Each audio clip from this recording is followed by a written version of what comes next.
When bounty hunter Caleb Rourke discovered the massacre site in the Arizona desert, he should have kept writing. 2 burned wagons, 7 bodies, and 1 8-year-old girl hiding beneath the wreckage, clutching a secret that would put them both in the crosshairs of a killer who wore a badge of respectability. Because Hattie Wynn hadn't just survived an attack, she'd witnessed her own uncle murder her family for their land. Now Caleb has a choice: abandon the child to certain death, or fight a war he can't win to give her the justice she deserves. Stay with us until the end of this story, hit that like button, and comment what city you're watching from so we can see how far Hattie's fight for justice travels. The Arizona sun hammered the desert floor like a blacksmith working iron, turning the air into something thick enough to chew. Caleb Rourke sat his black stallion at the ridge's edge, one hand shading his eyes, the other resting on the worn grip of his colt. He'd been tracking the Morrison gang for 3 days through country that could kill a man 6 different ways before noon, and now smoke rose from the basin below. Too old to be a campfire, too scattered to be deliberate. Dead smoke. The kind that marked the end of something. Caleb's jaw tightened. The smart move would be to turn west toward Tucson, collect his pay for the outlaw he'd brought in last week, and let whatever happened down there stay buried in the sand. He'd learned long ago that other people's tragedies had a way of becoming your own if you got too close. The stallion shifted beneath him, sensing his indecision. "Easy, Judge," Caleb murmured, his voice rough from days of silence. The horse's name was a private joke. After 7 years together, the animal had better judgment than most men Caleb knew. The smoke curled against the pale sky, a question mark written in ash. Caleb cursed under his breath and touched his heels to Judge's flanks. The horse picked his way down the slope, each step deliberate on the loose shale. As they descended, the smell hit: burned wood, scorched canvas, and underneath it all the sweet, sick odor of death that Caleb had known too well in another life. The basin opened before him like a wound. 2 wagons sat at odd angles, their canvas covers burned down to skeletal ribs. Personal belongings lay scattered across the sand: a child's doll with its face melted, a coffee pot riddled with bullet holes, a Bible split open and charred beyond reading. The bodies were harder to count at first glance. Caleb forced himself to do it anyway. 4 men, 2 women. 1. He looked away from the smallest form, his throat constricting. This wasn't random violence. The wagons had been stopped, arranged, then executed with precision. The attackers had taken their time. Caleb dismounted, his boots crunching on scattered glass. He'd seen massacre sites before: Comanche raids, outlaw attacks, even Union scorched earth tactics during the war. This had the markers of something else. The bodies showed close-range gunshots, not arrows. The wagons had been searched thoroughly before burning, and there were horse tracks everywhere. At least 8 riders, all shod, white men's horses. A faint sound stopped him mid-step. Caleb's hand went to his revolver, his body going still with the practiced ease of a man who'd survived by listening. The desert wind carried nothing but silence and the faint ticking of cooling metal. He waited, counting his heartbeats. There. Again. A whimper, so soft it could have been imagination. Caleb moved toward the overturned wagon, his movements careful and deliberate. The vehicle had rolled onto its side, creating a small pocket of shadow beneath its bed. He knelt, peering into the darkness. 2 eyes stared back at him, wide and green and feral with terror. "Easy now," Caleb said quietly, holstering his weapon and raising both hands. "I'm not going to hurt you." The eyes didn't blink, didn't move. "Can you come out?" he asked. "It's safe now." Nothing. Caleb sat back on his heels, considering. The child, he could see enough to know it was a child, had survived this horror by staying hidden and silent. Asking her to trust a stranger with blood on his clothes and a gun on his hip was asking for the moon. "My name's Caleb," he said to the darkness. "I've got water, clean water, and food, if you're hungry." The whimper came again, followed by a rasping cough. Caleb pulled his canteen from Judge's saddle and held it where the child could see. He took a drink himself, then set it on the ground within reach of the wagon's shadow. "It's right here when you want it," he said. "I'm going to step back now. Give you some space." He moved away, settling himself against a boulder 20 feet distant. Judge grazed nearby on the sparse desert grass, unconcerned. Caleb pulled a strip of jerky from his saddlebag and chewed slowly, his eyes on the wagon, but his posture deliberately relaxed. Time stretched. The sun climbed higher, turning the basin into a furnace. Caleb waited with the patience he'd learned from 3 years of tracking men who didn't want to be found. Finally, movement. A small hand emerged from beneath the wagon, pale and filthy, reaching for the canteen. The hand withdrew, and Caleb heard desperate gulping sounds. "Slow," he called out. "Your belly won't thank you for rushing it." The drinking paused, then resumed at a more measured pace. Another hour passed before she came out. She was younger than he'd first thought, maybe 7 or 8, with a tangle of red hair matted with dirt and blood. Her dress had been blue once, now torn and stained beyond recognition. Her face was so covered in grime that only her eyes showed clear, green as creek water and just as cold. She stood beside the wagon, swaying slightly, the canteen clutched to her chest like a shield. "What's your name?" Caleb asked, not moving from his position. The girl's lips moved, but no sound emerged. She tried again, her voice barely a whisper. "Hattie." "Hattie. That's a good strong name." Caleb nodded to the canteen. "There's more water where that came from. And food. You hungry?" Hattie nodded once, a sharp jerk of her chin. Caleb moved slowly, pulling out hardtack and more jerky. He walked forward carefully, setting them on a flat rock halfway between them, then retreated again. Hattie darted forward, snatched the food, and scurried back to the wagon's shadow. While she ate, Caleb studied her. Her right ankle was swollen, angry purple and red. She'd been hurt during the attack or in the immediate aftermath. The fact that she'd survived it all spoke to either remarkable luck or remarkable will, probably both. "Hattie," he said gently, "can you tell me what happened here?" The girl went rigid, the hardtack frozen halfway to her mouth. "You don't have to," Caleb added quickly, "but I need to know if the people who did this might come back." Hattie's eyes darted to the surrounding ridges, sudden panic flashing across her features. Her breathing quickened, the hardtack forgotten. "Hey," Caleb kept his voice calm and low. "Hey, look at me. Look right here." Her eyes snapped to his face. "I won't let anyone hurt you," he said. "That's a promise. But I need to know what we're dealing with." Hattie's throat worked as she swallowed. When she spoke, her voice was hollow, reciting facts to keep from feeling them. "We were traveling to Papa's ranch, from St. Louis. Mama wanted to see the house before winter.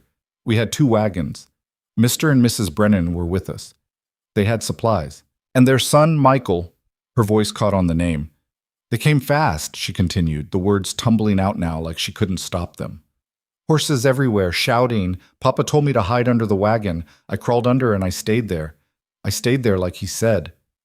Tears cut clean tracks through the dirt on her face. "The shooting started. It was so loud. Mama screamed. Then it stopped, and they were talking, and I heard—" She broke off, her whole body shaking. "What did you hear?" Caleb asked quietly.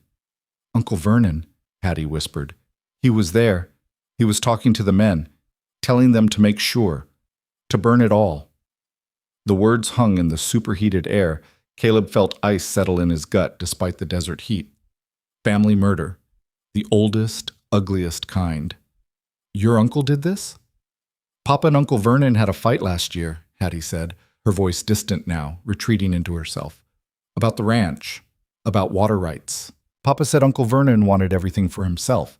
Said he'd do anything for money, but I didn't think—" She couldn't finish. Didn't need to. Caleb stood slowly, scanning the ridgelines with new urgency. If Vernon Crowell had orchestrated this massacre, he wouldn't leave loose ends. The fact that no one had returned to check the site yet was pure luck, or they'd assumed no one could have survived. "How far is the nearest town?" Caleb asked. "I don't know. We left Wilcox 3 days ago. Papa said the ranch was another 2 days east." East meant deeper into the territory, farther from law and civilization. But it also meant distance from wherever Vernon Crowell was based. Caleb made a quick calculation. They needed water, shelter, and time to think. The girl needed medical attention for that ankle, and he needed to figure out what the hell to do with a child who'd just become the target of a murderer. The smart move would still be to ride away. Take Hattie to the nearest town, drop her with the marshal, and disappear before Vernon's reach extended to him. Caleb looked at the girl, small and filthy and fierce, surviving on pure, stubborn will in the shadow of her murdered family. He thought of another child, another life. Golden curls instead of red. A laugh that sounded like morning birdsong. Gone now, 3 years and 1,000 miles away, buried in Missouri soil alongside her mother, while Caleb had been away chasing blood money. "Can you ride?" he asked. Hattie nodded. "Even with that ankle?" "I can do whatever I have to," she said, and Caleb heard the truth of it. This child had already learned the hardest lesson the frontier taught. Survival required endurance beyond pain. "All right then." Caleb walked to Judge and swung into the saddle, then extended his hand down. "We're going to put some miles between us and this place. There's water about 10 miles northeast, if memory serves. We'll rest there, tend that ankle, and figure out our next move." Hattie limped forward, wincing with each step. She looked up at his outstretched hand, then at his face. "Why are you helping me?" she asked. Caleb had no good answer to that. No answer that made sense even to himself. "Because nobody else is here to do it," he said finally. "And because leaving you would make me the kind of man I spent a long time trying not to be." Hattie studied him for a long moment, those green eyes reading him the way he'd read the massacre site, looking for the truth hidden in the details. Whatever she saw must have satisfied her, because she reached up and grasped his hand. Caleb pulled her up behind him. She was lighter than she should be, all sharp angles and hollow spaces. "Hold on tight," he said. "We've got ground to cover."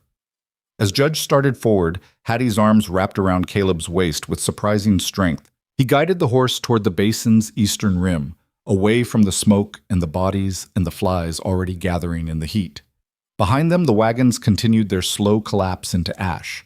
Ahead, the desert stretched endless and indifferent, offering no promises except the certainty of hardship. Caleb touched his heels to Judge's flanks, and they rode into it anyway. The waterhole turned out to be farther than Caleb remembered, closer to 15 miles than 10, and by the time they reached it, the sun had traveled most of its arc across the sky. Hattie hadn't complained once, though he'd felt her grip weaken twice and had to reach back to steady her. The spring bubbled up from a crack in the rock face, feeding a small pool shaded by a cluster of desert willows. It wasn't much, but it was clean and reliable, and Caleb had used it before when running the southern routes. He dismounted and helped Hattie down, catching her when her injured ankle gave out beneath her weight. "Sit," he ordered, guiding her to a smooth boulder. "Don't move."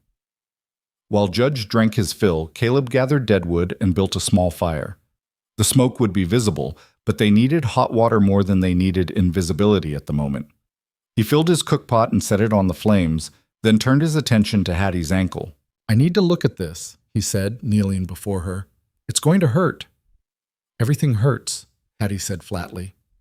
Caleb worked the boot off as gently as he could, but she still went white around the lips, biting down on a sound. The ankle underneath was worse than he'd feared, swollen to nearly twice its normal size, the bruising dark and angry. "Can you move your toes?" he asked. Hattie concentrated, and Caleb saw the smallest wiggle.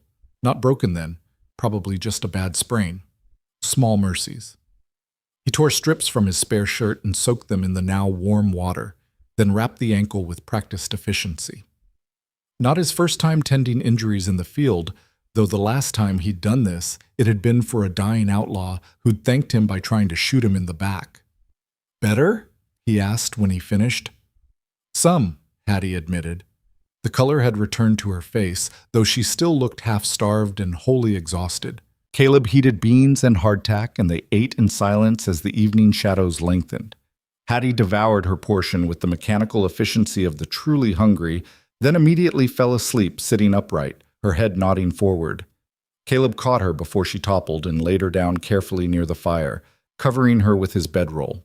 She didn't wake, her breathing evening out into the deep rhythm of utter exhaustion. He sat watch through the night, feeding the fire and listening to the desert's nocturnal symphony, coyotes in the distance, the whisper of wind through stone, the patient trickle of water that had outlasted empires and would outlast them all. Sometime past midnight, Hattie cried out in her sleep, thrashing against invisible attackers. Caleb moved to her side and spoke quietly until she settled, though she never fully woke. When she grabbed his hand and held it with desperate strength, he let her, sitting vigil beside her until dawn painted the eastern sky pink and gold. As light returned to the world, Caleb studied the child who'd become his responsibility by accident and choice in equal measure. Her face, cleaned of some of the grime now, showed delicate features that would one day be striking.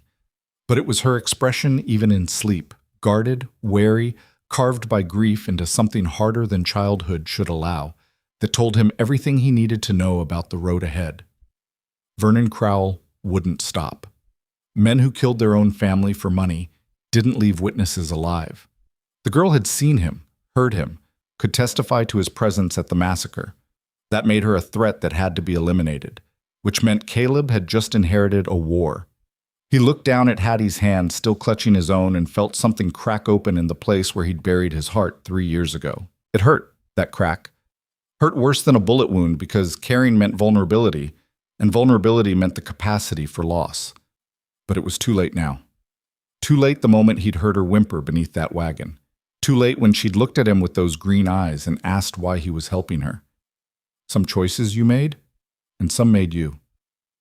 All right then, Caleb whispered to the sleeping child and the watching desert and himself. All right. When Hattie woke with the full morning sun, she found Caleb cleaning his weapons with methodical precision.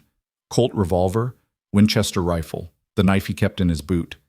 Each one received the same careful attention, the same deadly respect. Are they coming? She asked, her voice small but steady. Eventually, Caleb said, not seeing any point in lying. Your uncle will want to make sure no one survived. When he hears there was a girl, he'll come looking. How do you know he'll hear? Because men like Vernon Crowell have eyes and ears everywhere. Someone in Wilcox or Tucson will mention a bounty hunter traveling with a red-haired girl. News travels in the territory, especially news that pays. Hattie absorbed this, her face thoughtful. So what do we do? We? Caleb raised an eyebrow. You said you wouldn't let anyone hurt me. That means we're in this together. She said it with the absolute certainty of childhood, before the world taught you that promises could be broken and protection could fail. I said I wouldn't let anyone hurt you, Caleb agreed. Didn't say anything about we. But you won't leave me, Hattie said, and it wasn't a question. Caleb met her eyes and saw knowledge there beyond her years, the understanding that came from watching your world burn. She knew what abandonment looked like, knew the difference between words and action. No, he said quietly. I won't leave you. Then it's we, Hattie concluded with the simple logic of a child cutting through his adult complications. Despite everything, Caleb felt the corner of his mouth twitch. You always this stubborn? Mama said I got it from Papa. He said I got it from her. For just a moment, grief crashed across her features like a wave, there and gone. Guess it doesn't matter now where I got it. It matters, Caleb said firmly. It matters because it's part of who you are, and who you are is what's going to keep you alive. Your parents gave you that stubbornness, and that gift matters. Hattie blinked rapidly, fighting tears. She nodded once, sharp and quick, then changed the subject with the self-preservation instinct of someone too young to carry the weight of grief. What's the plan? Caleb stood, scanning the horizon. We can't go to the ranch. That's the first place Vernon will expect you. Can't go back to Wilcox for the same reason. We need somewhere he won't think to look, and we need someone who can help us figure out our next move. Who? There's a doctor about 2 days' ride north, woman named Lillian Graves. She's got a homestead in the foothills, takes care of folks who can't afford town doctors. She's smart, capable, and she owes me a favor. What kind of favor? The kind where I brought her brother back alive when most of the territory wanted him dead, Caleb said. She's good people. If anyone can help us, it's her. And if she can't? Caleb checked his rifle's action, the metal sliding smooth and certain. Then we figure out how to fight a rich man with hired guns and questionable morals. So we're going to fight, Hattie said. Not a question, a statement. Only if we have to, Caleb said. But they both heard the truth underneath. Of course they'd have to fight. Men like Vernon Crowell didn't surrender power. They had to have it taken from them, usually with force. They broke camp quickly, Caleb teaching Hattie to scatter the fire and erase signs of their presence. She learned fast, her young mind absorbing the lessons of survival with the seriousness of someone who understood the stakes. Before mounting up, Caleb pulled out his second Colt, a smaller pistol he'd taken off a dead outlaw months back. He checked its action and handed it to Hattie. She stared at the weapon like it might bite. "I don't expect you to use it," Caleb said, "but if something happens to me, if we get separated or if I tell you to run, you need protection. Can you fire a gun?" "Papa taught me with his hunting rifle last summer," Hattie said quietly. "I killed a turkey. Mama made it for Thanksgiving." The memory hung between them, a time when turkeys were the only things being killed, when family gathered around tables instead of lying scattered in the desert. "This is different from a rifle," Caleb said. "Heavier trigger pull, more kick, but the principle's the same. Point at what you want to hit. Squeeze smooth. Don't pull." Hattie took the pistol with both hands, feeling its weight. "I don't want to kill anyone." "Hope you never have to," Caleb said honestly. "But wanting and having to are different things out here. You understand?" Hattie nodded slowly and tucked the gun into the pocket of her torn dress. It sagged with the weight, pulling the fabric askew. "We'll get you proper clothes in the next town," Caleb said. "Something that fits better. Maybe some boots that aren't 2 sizes too small." "These were Mama's spare boots," Hattie said, looking down at her feet. "She gave them to me when mine got a hole. She said we'd get new ones at the ranch." Caleb felt that crack in his chest widen a little more. "Well, we'll get you new ones anyway. Your mama would want that." They rode north through country that grew gradually less hostile, more scrub grass, more Joshua trees, the distant promise of actual hills on the horizon. Caleb kept them moving at a steady pace, not pushing Judge too hard, but not dawdling either. Every hour of distance between them and the massacre site was another hour of safety. Hattie rode behind him in silence for the first few miles, then started asking questions. Where had he learned to track? How did he know where the water holes were? Why did he carry 2 guns instead of 1? What was the farthest he'd ever traveled? Caleb answered each question patiently, recognizing the strategy. Keep talking, keep thinking, keep the mind busy so it didn't have space for the horror it had witnessed. He'd done the same thing after Shiloh, after watching boys he'd known since childhood cut down like wheat before a scythe. "You said you were a bounty hunter," Hattie said as the sun climbed toward noon. "What's that mean exactly?" "Means I find people who don't want to be found and bring them back to face justice," Caleb said. "Usually men who've broken the law and run. Sometimes women, though that's rarer." "Do you kill them?" "Only if they try to kill me first. Preferably not even then. Dead men don't pay bounties." "Have you killed people?" Caleb was quiet for a moment, weighing honesty against kindness. "Yes," he said finally, "more than I like to think about. During the war and after." "Do you feel bad about it?" "Every single time," Caleb said, and meant it. "The day I don't feel bad about it is the day I'll know I've become the kind of man who needs hunting." Hattie absorbed this, her small arms tightening around his waist. "My papa never killed anyone. He said violence was the last resort of men without imagination." "Your papa sounds like he was a good man." "He was. Uncle Vernon hated him for it, said papa was weak, that the frontier needed strong men willing to do hard things." Bitterness crept into her voice. Guess killing his own brother counted as a hard thing. "That wasn't strength," Caleb said firmly. "That was cowardice wearing strength's clothes. Real strength is what your papa had, building instead of destroying, protecting his family, standing by his principles even when it cost him." "It cost him everything," Hattie whispered. "Not everything," Caleb said. "He's got you. You're still here, still fighting, still carrying his name and his blood and his stubbornness." "That's not nothing, Hattie. That's everything." They rode on through the afternoon heat, through country painted in shades of rust and gold and sun-bleached bone. Caleb watched the horizon constantly, looking for the telltale dust of pursuing riders, but the land remained empty save for the occasional circling hawk. As evening approached, they stopped to rest Judge and eat the last of their supplies. Caleb showed Hattie how to read tracks, the difference between deer and antelope, fresh prints and old, how to tell if water was near by the direction birds flew. "Why are you teaching me all this?" Hattie asked, crouched beside him studying the tracks of what looked like a small javelina. "Because knowledge is survival out here," Caleb said. And because you're smart enough to learn it. Wouldn't waste my breath otherwise. Hattie looked up at him, surprise flickering across her features. You think I'm smart? I think you survived something that killed 7 adults, Caleb said bluntly. I think you've got good instincts and a quick mind. That's not common, especially in someone your age. Uncle Vernon thinks girls are stupid. He told Papa that educating me was a waste of money. Uncle Vernon's opinion stopped mattering the moment he burned those wagons, Caleb said. And for what it's worth, he's wrong. Some of the smartest people I've known were women, including the doctor we're riding to see. They made camp in a small canyon sheltered from the wind, Caleb building the fire small and banking it to minimize smoke. Hattie helped without being asked, gathering kindling and arranging stones to reflect heat. After they ate, Caleb cleaned and oiled his guns while Hattie watched with open fascination. Can you teach me, she asked, to shoot? To take care of guns. Papa said if you owned something dangerous, you needed to respect it enough to maintain it properly. Smart man, Caleb said. He walked her through the process, how to break down the Colt, clean the barrel, check the action, oil the moving parts.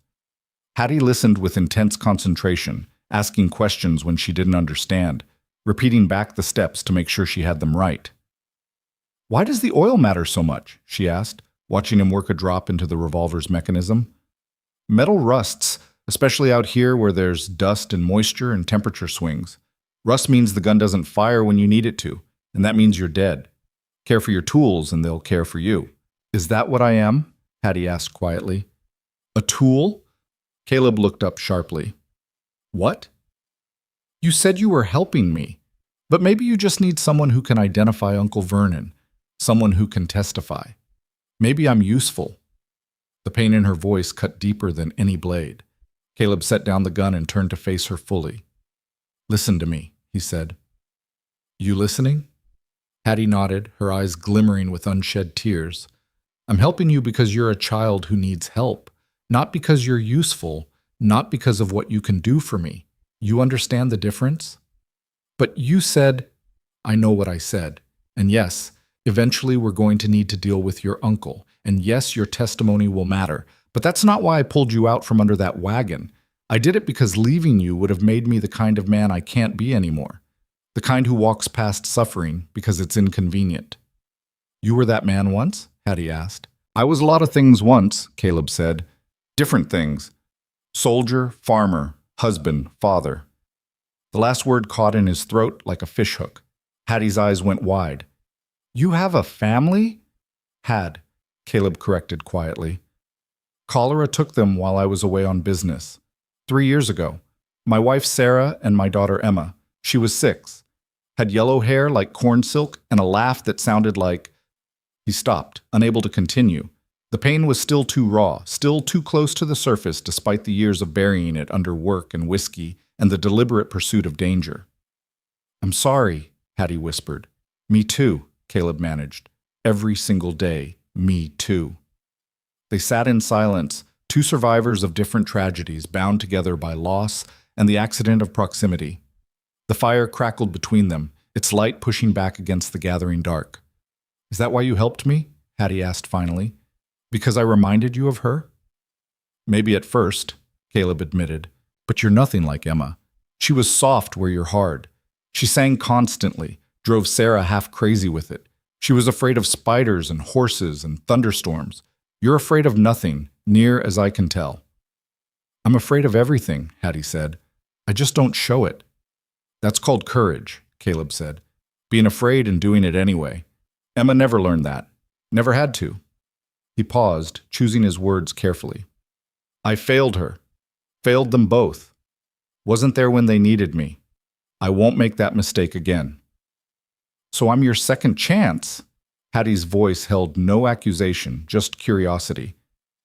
I don't know what you are, Caleb said honestly. Responsibility, maybe. Reminder. Promise I made to myself when I saw you hiding in that shadow. But you're not a tool, and you're not a replacement. You're Hattie Wynn, and that's enough. Hattie wiped at her eyes with the back of her hand, smearing dirt across her cheeks. Okay. Okay, Caleb echoed. They settled in for the night, Hattie wrapped in the bedroll, while Caleb took first watch. Somewhere in the darkness, A coyote sang its lonely song to the stars.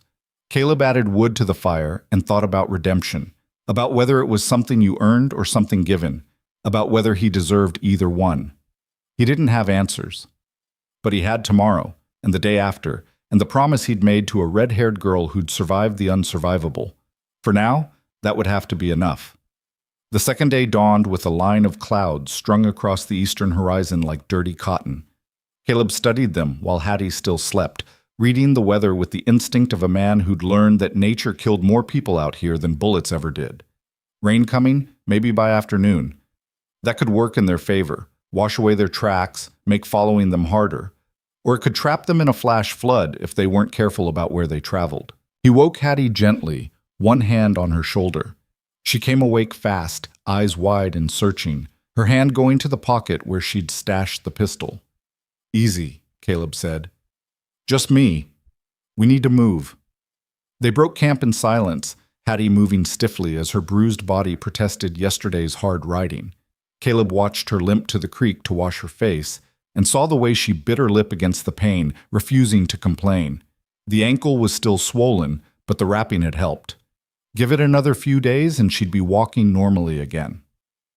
They ate cold beans and hardtack while Judge drank from the creek, then mounted up as the sun cleared the horizon. The clouds were closer now, their bellies dark with the promise of weather. "Storm's coming," Hattie observed, her arms wrapped around Caleb's waist.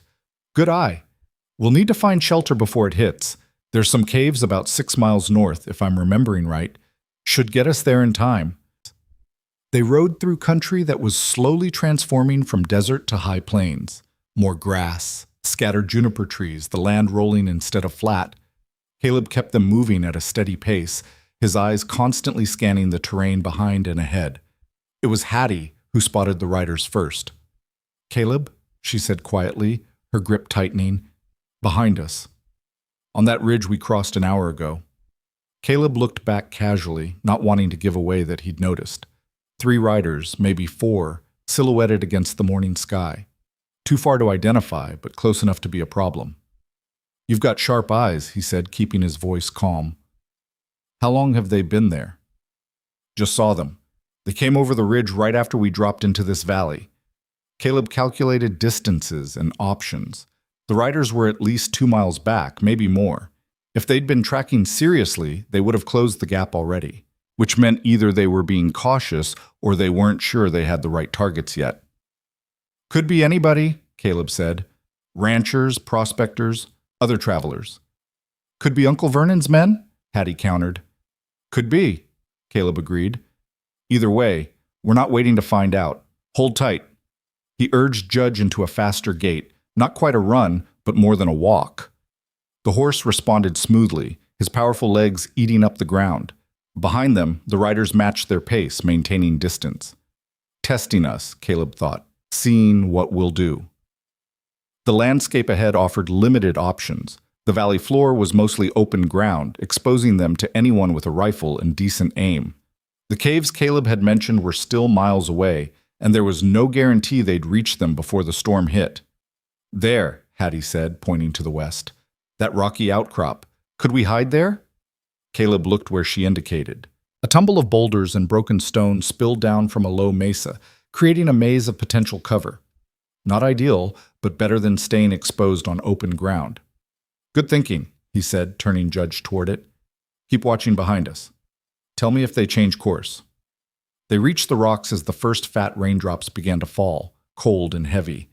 Caleb dismounted and helped Hattie down, then led Judge into a narrow gap between 2 massive boulders. The space opened into a small natural shelter, not quite a cave, but enough to keep them dry. "They turned," Hattie reported, peering around the boulder. "Following us." "How many can you count now?" 4, no, 5. One was hanging back. 5 armed men. The odds kept getting worse. Caleb checked his Winchester, making sure a round was chambered. The rifle held 15 shots if he'd counted right. The Colt had 6, and the smaller pistol he'd given Hattie had 5. 26 bullets against 5 men who probably had similar armaments. The math wasn't encouraging. "Hattie," Caleb said quietly, "you see that crack in the rock behind us? The narrow one?" She nodded. If shooting starts, I want you through that crack and running. Don't look back. Don't wait for me. Just run north until you hit the foothills. Then find the highest ground you can and wait for dark. You understand? I'm not leaving you, Hattie said stubbornly. You are, if I tell you to. That's not up for debate. Caleb's voice was firm, but not harsh. I can't fight and protect you at the same time. Best way you can help me is to not be here. But, no buts. You gave me your word you'd listen. I'm calling that in now. Hattie's jaw clenched, but she nodded once. Okay. Good girl. Now stay quiet and let me see what these men want. The riders approached slowly, spreading out as they came. Smart tactical thinking, making themselves harder to target. They stopped about 50 yards out, just at the edge of effective rifle range. Caleb stepped into view, his Winchester held casually but ready. That's far enough, he called out. State your business. The lead rider nudged his horse forward a few steps. He was a thick-built man with a salt-and-pepper beard and the weathered face of someone who'd spent decades in the saddle. He wore a tin star on his vest. Name's Garrett, the man called back. Deputy out of Wilcox, looking for survivors from a wagon train that got hit 3 days back. You wouldn't know anything about that, would you? Every instinct Caleb had screamed warning. Something about this didn't sit right. Real lawmen didn't travel in groups of 5, and they didn't track this far from their jurisdiction without good cause. Might have passed that way, Caleb said carefully. Saw some burned wagons. Looked like Apache raiders got them. Apache raiders, Garrett repeated, his tone flat. That's interesting, seeing as how there hasn't been Apache trouble in this territory for 6 months. Also interesting that you'd be traveling with a young girl matching the description of Harriet Wynne, whose family owned those wagons. Behind Caleb, he heard Hattie's sharp intake of breath. Don't know what you're talking about, Caleb said. This is my niece. We're headed to visit family in Colorado. Your niece, Garrett said. That's convenient. You mind if we take a closer look just to verify? I mind plenty. You've got no jurisdiction here, Deputy. This is open territory. You want to question me? Get a federal marshal and do it proper. Garrett sighed, the sound carrying clearly across the distance. I was hoping you'd be reasonable about this. Mr. Crowell just wants to make sure his niece is safe. He's worried sick about her. I bet he is, Caleb said, worried she might tell someone what she saw. The pretense dropped from Garrett's face like a mask. You're making this harder than it needs to be, friend. Give us the girl, right away, and nobody gets hurt. You've got my word on that. Your word, Caleb said, isn't worth the tin you're wearing. How much did Vernon pay you? Enough to murder a child? Enough to retire comfortable, Garrett said, and there was something almost apologetic in his tone. Nothing personal, just business. It's personal to me, Caleb said. Garrett shrugged. Your choice. Boys? The other 4 riders spread out wider, creating a semicircle. Caleb noted their positions, calculating angles and cover. The rocks would protect him from frontal assault, but if they got around to the sides, he'd be trapped. The rain was falling harder now, turning the dust to mud, limiting visibility. Caleb backed slowly toward the shelter, keeping his rifle trained on Garrett. Last chance, Garrett called. We can do this easy or hard. Then I guess we're doing it hard, Caleb said, and fired. The shot cracked through the rain, catching Garrett's horse in the shoulder. The animal screamed and reared, throwing its rider. The other men scattered, pulling their own weapons. Run! Caleb shouted to Hattie. She hesitated for just a second, her eyes wide with fear, then turned and squeezed through the crack in the rock. Caleb heard her scrambling away as bullets began pinging off the boulders around him. He dropped behind cover, working the Winchester's lever, putting rounds downrange to keep the men from advancing. One rider made a break toward the left flank, and Caleb led him just enough, squeezing the trigger. The man went down with a scream, clutching his leg. 4 left. Plus Garrett, who was climbing to his feet with murder in his eyes. The gunfight settled into a brutal rhythm, Caleb firing, ducking, moving to a new position as return fire chipped stone around him. The rain worked in his favor, making it harder for them to see him clearly, but it also made the rocks slippery and treacherous. A bullet caught his left arm, a burning line of pain that made him grunt. Not deep, but enough to bleed freely. He ignored it, focusing on the men trying to kill him. One of Garrett's crew got bold, rushing the rocks on foot. Caleb shot him twice, center mass, and the man went down permanently. The others pulled back, reassessing. You can't win this, Garrett shouted from behind his cover. We'll just wait you out. Caleb didn't waste breath on a response. He was counting bullets, 7 left in the Winchester, 6 in his Colt. 13 shots against 4 men, maybe 5 if the one he'd leg shot was still in the fight. The odds were shifting, but they still weren't good. He risked a glance through the crack where Hattie had disappeared and saw nothing but rain and rocks. Good. She was away, which meant he could focus entirely on surviving the next few minutes. Garrett tried a different approach. The girl's going to die out there anyway. Dessert will kill her slower than we would. At least give her a quick end. Caleb answered with a bullet that came close enough to Garrett's head to make him duck. The deputy's cursing was creative and thorough. Time dragged. The rain fell harder, turning the world into a gray curtain. Caleb's arm throbbed, and he could feel blood soaking his sleeve. Not life-threatening yet, but it would be if he didn't get it wrapped soon. Then he heard it, the rumble of water where no water should be. Flash flood. The rain had been falling for nearly an hour now, heavy and sustained.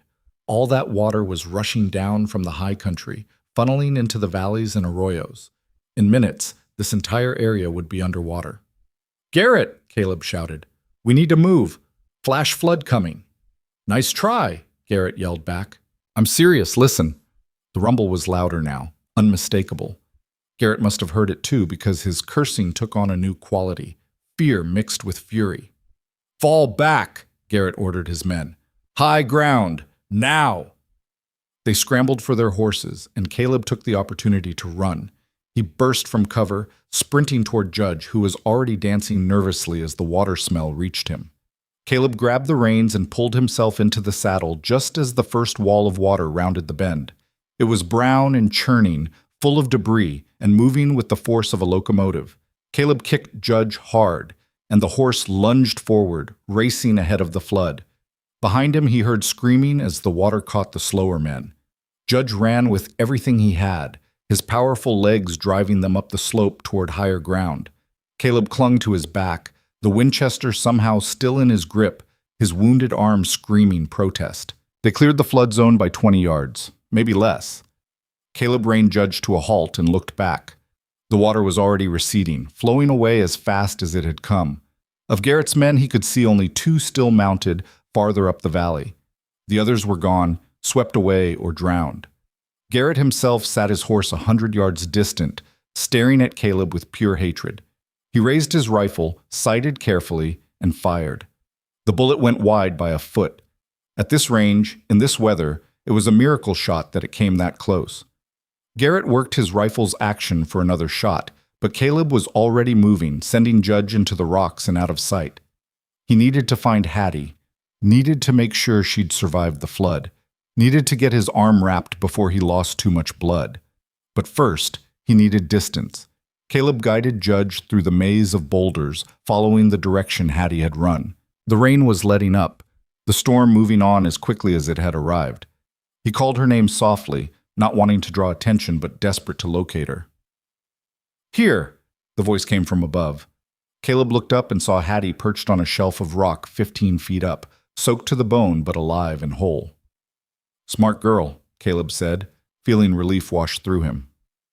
"Stay there. I'm coming up." He left Judge ground-tied and climbed carefully, his wounded arm making it harder. Hattie reached down to help him the last few feet, her small hand surprisingly strong. "You're bleeding," she said, staring at his arm. "Noticed that, did you?" Caleb managed a weak smile. "Comes with the profession." "It's not funny," Hattie said fiercely. "You could have died." "But I didn't, and neither did you, which was the important part." Hattie's eyes filled with tears. "I heard the shooting. I almost came back." "I'm glad you didn't. Would have made everything harder." Caleb pulled off his neckerchief and tied it around the wound, using his teeth to pull it tight. "How'd you know to climb up here?" "You said find high ground. The water started coming, so I climbed. Was that right?" "That was perfect. You did exactly what I would have done." Caleb sat back, letting the adrenaline drain away. "We need to keep moving. Garrett's still out there, and he's not going to give up." "How many are left?" 2, maybe 3 if the one I leg shot survived the flood. Better odds, but still not great." They climbed down carefully and mounted Judge, who was clearly done with the day's excitement. The horse moved at a grudging walk, his head low, but he moved. Caleb kept them in the rocks for another hour, using the terrain to mask their passage. His arm had gone from burning pain to a dull throb, which worried him more than the initial hurt. He was getting lightheaded from blood loss, despite the tourniquet. "Caleb," Hattie said quietly, "you're swaying." "I'm fine. You're not fine. You need proper doctoring." "Working on it. Dr. Graves is still a day's ride north. We can make it."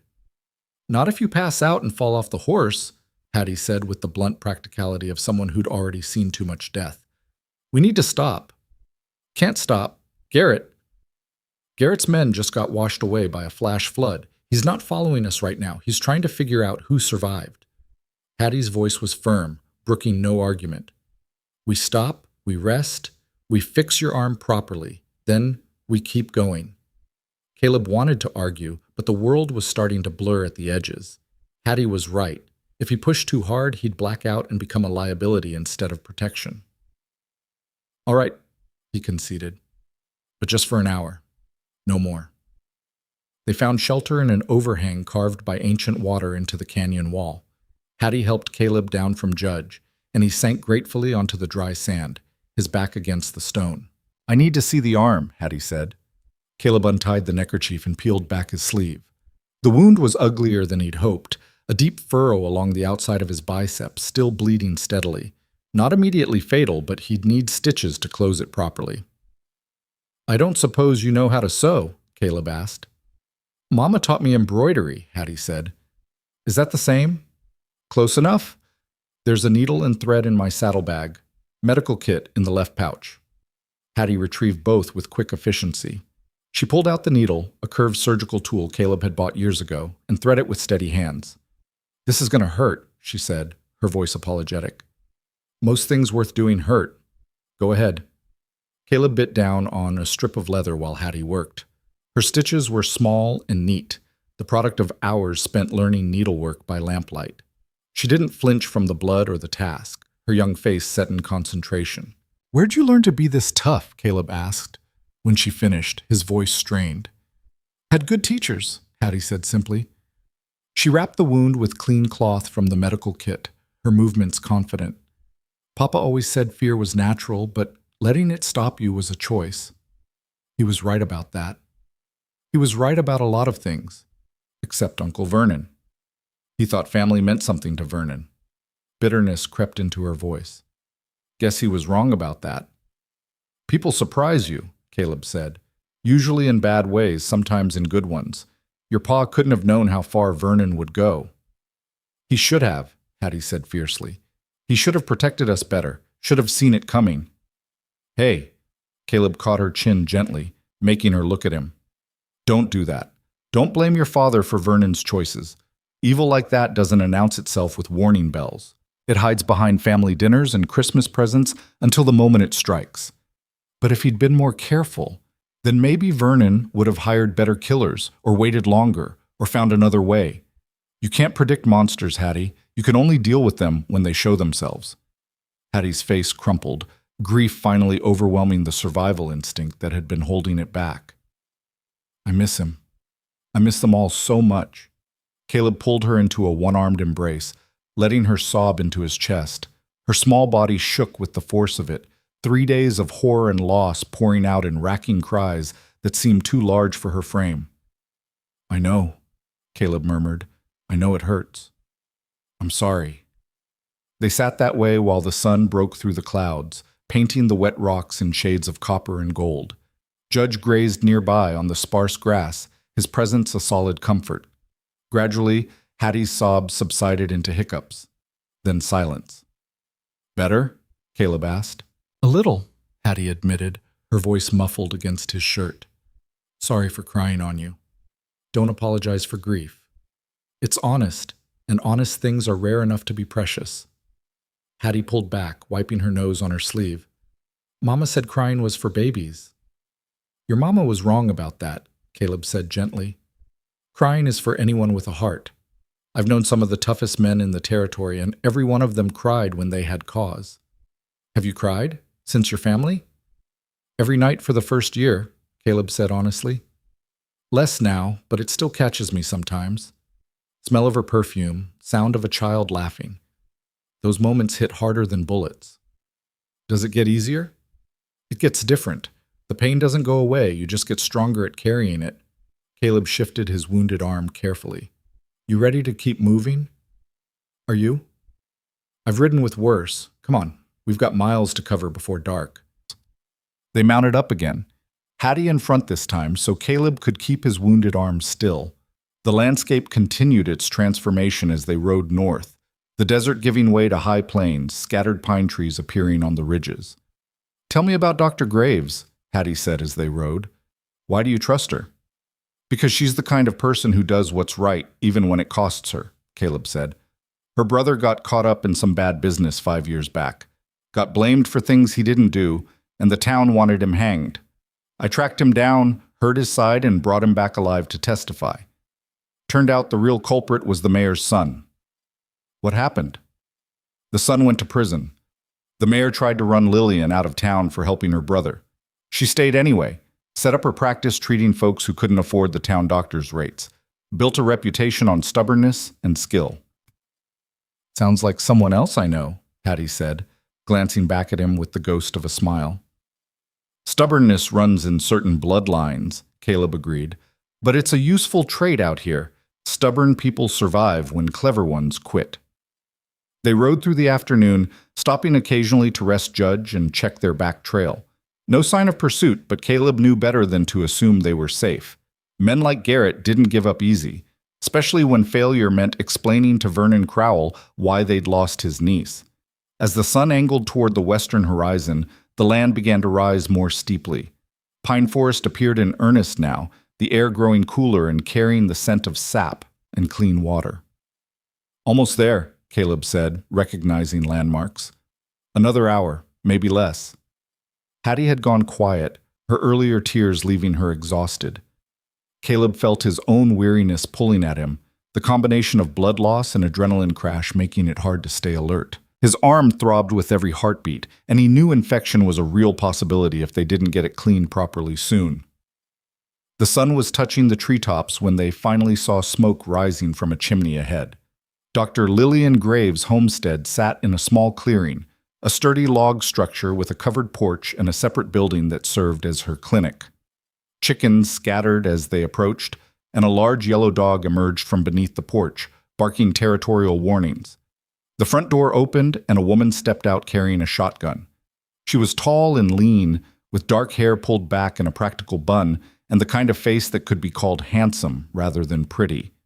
Her eyes, sharp and assessing, took in Caleb's blood-stained sleeve, the exhausted child in front of him, and Judge's lathered flanks. Caleb Rourke, she said, lowering the shotgun but not setting it aside. You look like 7 kinds of hell. Feel like 8, Caleb managed. Need your help, Lillian. I can see that. She studied Hattie with open curiosity. Who's the girl? Long story. Can it wait until I'm not bleeding? Can it wait until I know whether bringing you inside is going to bring trouble to my door?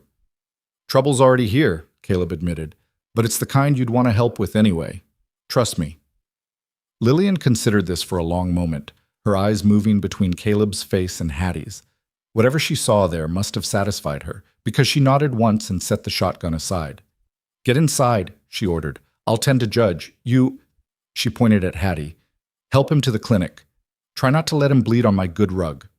Caleb dismounted with Hattie's help, his legs shaking as his feet hit the ground. The world swayed alarmingly, and he had to grab Judge's saddle to stay upright. I've got you, Hattie said, her small arm around his waist. Lean on me. Together they made their way to the clinic building while Lillian led Judge toward a small stable. The clinic was clean and well organized, smelling of carbolic and dried herbs. Hattie helped Caleb onto the examination table, then stood uncertainly by his side. You did good, Caleb told her. Real good. Your stitching probably saved my life. I just did what needed doing, Hattie said, but she stood a little straighter. Lillian returned a few minutes later, rolling up her sleeves. She lit several lamps, then turned her full attention to Caleb's arm. Who stitched this? She asked, examining Hattie's work. I did, Hattie said quietly. You've got steady hands for a child. How old are you? 8? 8, Lillian repeated, something like approval in her voice. Well, you did better than some grown men I could name. The stitches will hold, but I need to clean the wound properly and check for debris. She looked at Caleb. This is going to hurt worse than getting shot did. Wouldn't be the first time, Caleb said. Lillian worked with brisk efficiency, removing Hattie's stitches, cleaning the wound with carbolic that burned like liquid fire, then restitching with professional precision. Caleb gritted his teeth through it, his free hand gripping the table edge hard enough to make the wood creak. When she finished, Lillian wrapped the arm in clean bandages and stepped back. You'll live. Might have some interesting scars, but you'll live. She turned to Hattie. Now, let's see that ankle. How did you know about my ankle? Hattie asked, surprised. Because you've been favoring it since you walked in, and I've been doctoring long enough to spot an injury from across a room. Sit. Hattie sat, and Lillian examined the ankle with gentle, practiced hands. Sprained, not broken. Someone wrapped it well. That you too, Caleb? Guilty, Caleb said. Then you're both going to survive, which means it's time for that long story. No. Lillian crossed her arms and fixed them both with an expectant look. Start talking. Caleb told her everything. The massacre, finding Hattie, Vernon Crowell's involvement, the bounty hunters disguised as deputies. Hattie filled in details about her family, about the ranch and the water rights, about her uncle's greed. When they finished, Lillian was quiet for a long moment. Then she cursed, low and heartfelt. Vernon Crowell, she said. I know that name. He's got his fingers in half the territory, land deals, water rights, mining claims, rich as sin and twice as corrupt. You're telling me he murdered his own brother for an inheritance? And 6 other people, Caleb added, including 2 children. But I saw him, Hattie said urgently. I can testify. I can tell everyone what he did. Testimony from an 8-year-old girl against one of the richest men in the territory? Lillian shook her head. You'd need more than that. You'd need proof, witnesses, something Vernon couldn't buy his way out of. We'll find it, Caleb said. But first we need to keep Hattie alive long enough to testify at all. Lillian looked at them both, her expression thoughtful. How many men are hunting you? 2 for certain, maybe 3, plus however many Vernon can hire with his money. And you think you can protect her? 1 wounded bounty hunter against an army of hired guns? No, Caleb admitted, but I can try.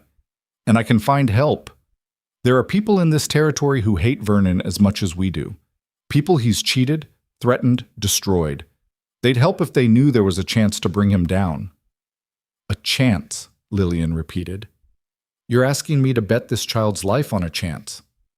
I'm asking you to help us make the chance better, Caleb said. You know people.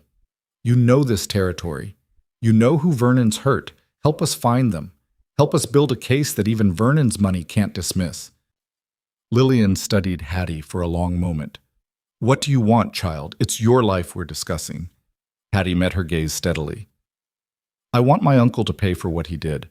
I want justice for my family, and I want to make sure he can't do this to anyone else.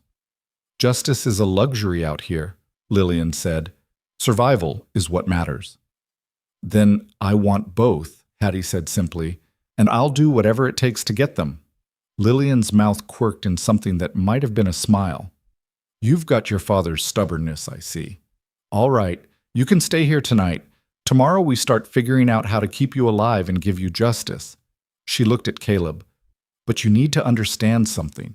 If Vernon finds out I'm helping you, he'll come after me too. My practice, my home, everything I've built. You're asking me to risk a lot.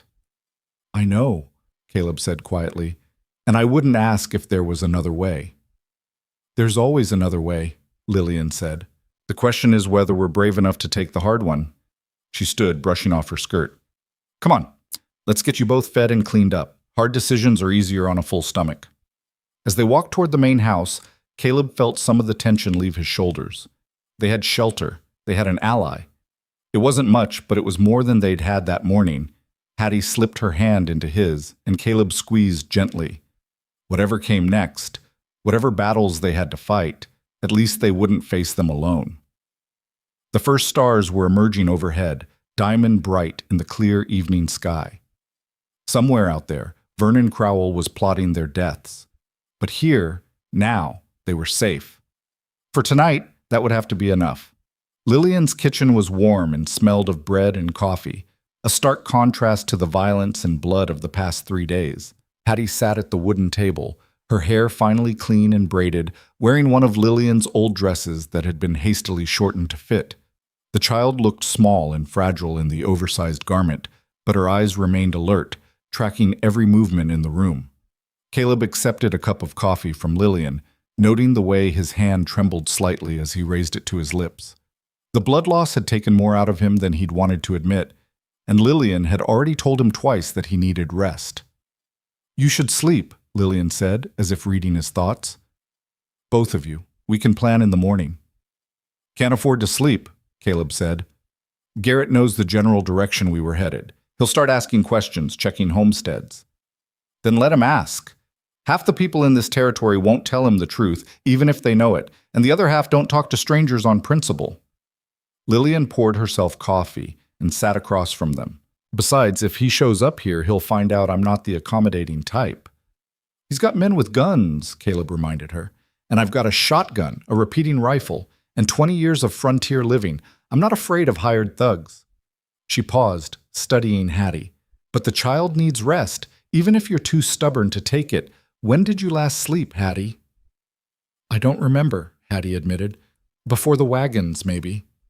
4 days, then. That's too long." Lillian stood and held out her hand. "Come on. I've got a spare room with a real bed. You'll sleep there tonight." Hattie looked to Caleb, uncertainty crossing her features. "What if they come?" "Then Caleb and I will handle it," Lillian said firmly. "You've done your part, child. Let the adults do theirs for a while." "She's right," Caleb added. "You can't help if you're too exhausted to think straight. Go on." Hattie rose reluctantly, her small hand still gripping the edge of the table. "You'll wake me if something happens?" "First thing," Caleb promised. Lillian led Hattie away, and Caleb heard their voices murmuring in the next room, the doctor's tone surprisingly gentle as she settled the child into bed. When Lillian returned, she refilled both their coffee cups and sat down with a heavy sigh. "She's strong," Lillian observed. "Stronger than most adults I've treated. But she's holding on by a thread, Caleb. She needs time to grieve, to process what happened. Instead, she's running for her life." "I know," Caleb said quietly. "But time is something we don't have. Vernon won't wait for her to heal before he tries to kill her. Then we need to end Vernon before he ends her." Lillian's voice was matter-of-fact, discussing murder with the same clinical detachment she'd use for setting bones. "The question is how." "Evidence," Caleb said. "Witnesses. Something that proves Vernon ordered the attack. Garrett and his men are that proof, if we can catch them alive. Force them to testify. Hired guns don't testify against the men who pay them. They'd rather hang than betray Vernon. He's got a reputation for what happens to people who cross him." Lillian was quiet for a moment, her fingers drumming against her coffee cup. "There might be another way. Vernon's been running roughshod over this territory for years. He's made enemies, ranchers he's forced off their land, miners whose claims he's stolen, families whose water rights he's purchased for pennies and sold for fortunes. If we could gather those people, get them to speak together—" "One voice is easy to dismiss," Caleb said, following her logic. "But a dozen voices, all telling the same story of corruption and violence, that's harder to ignore. Especially if one of those voices is a child who witnessed murder." Lillian leaned forward. "We need to get Hattie somewhere safe, somewhere Vernon can't reach her. And while she's protected, we gather evidence and witnesses, build a case so strong that even Vernon's money can't tear it down." "Where could we take her that Vernon couldn't reach? He's got influence across 3 territories." "There's a mission settlement 2 days north of here, a place called Santa Rosa, run by a priest named Father Navarro, old Mexican family, been in this territory longer than the United States has owned it. He doesn't bow to men like Vernon, and the mission has thick walls and loyal people." Lillian paused. "It's not perfect, but it's better than here. If Vernon comes for her at the mission, he'll have to do it publicly, and that's the one thing men like him can't afford." Caleb considered this. A mission meant witnesses, community, the weight of religious sanctuary. It also meant putting civilians in danger, but staying here would accomplish the same thing while offering less protection. "You know Father Navarro?" he asked. "I've treated half his congregation over the years. He's a good man, believes in justice with the same fervor he believes in salvation. If I send word ahead, he'll take Hattie in. And while she's there? While she's there, we do what you do best. We hunt. We find the people Vernon has hurt. We document his crimes. We build a case that can stand up in court." Lillian's eyes were hard as flint. "And if the law won't give us justice, we find another way to make sure Vernon Crowell pays for what he's done." The words hung in the air between them, heavy with implication. Caleb knew what she was suggesting, that if legal justice failed, they'd pursue the frontier kind, the kind delivered with rope and gravity. "Let's try the law first," he said finally. "For Hattie's sake. She's seen enough violence." "Agreed, but we keep the backup plan ready." Lillian stood and walked to a cabinet, pulling out a bottle of whiskey and 2 glasses. She poured generous measures and handed one to Caleb. "To justice, whatever form it takes." "To justice," Caleb echoed, and they drank. The whiskey burned going down, a welcome warmth that spread through his chest. Caleb felt the exhaustion pulling at him harder now, his wounded arm throbbing in time with his heartbeat. Lillian was right. He needed rest, but rest meant vulnerability, and vulnerability could mean death. "I'll take first watch," Lillian said, as if reading his mind again. "You sleep for a few hours. I'll wake you before dawn, and we can start planning in earnest." "Lillian." "Don't argue with your doctor, Caleb. You're no good to that girl if you collapse from exhaustion or your wound gets infected. Sleep. That's an order." Caleb wanted to protest, but his body was already making the decision for him. He nodded once and made his way to the spare couch Lillian indicated, his legs heavy as lead. He was asleep within minutes, his hand resting on the Colt at his hip even in unconsciousness. The sound of horses woke him. Caleb's eyes snapped open, his hand already drawing his weapon before his mind fully registered consciousness. Gray pre-dawn light filtered through the windows, and he could hear Lillian moving in the other room, her footsteps quick and purposeful. "How many?" Caleb called quietly, rolling off the couch and moving to the window. 4 riders, Lillian answered, appearing with her shotgun. "Coming up the main trail, no attempt at stealth." Caleb peered through the curtain and felt his jaw tighten. He recognized the lead rider, Garrett, sitting tall in his saddle despite the bandage visible on his left arm. The deputy had survived the flood after all. The 3 men with him looked hard and capable, their hands resting easy on their weapons. "It's Garrett," Caleb said. "He's come calling." "Then let's give him a proper frontier welcome." Lillian checked her shotgun's action. "Wake Hattie. Get her to the root cellar behind the clinic. There's a tunnel that leads out to the tree line. If things go bad, she runs." Caleb moved quickly, entering the room where Hattie slept. The child woke at his touch, instantly alert. "They're here?" she asked. "They're here. Come on." He led her through the back door and into the clinic, then showed her the root cellar entrance hidden beneath a rug.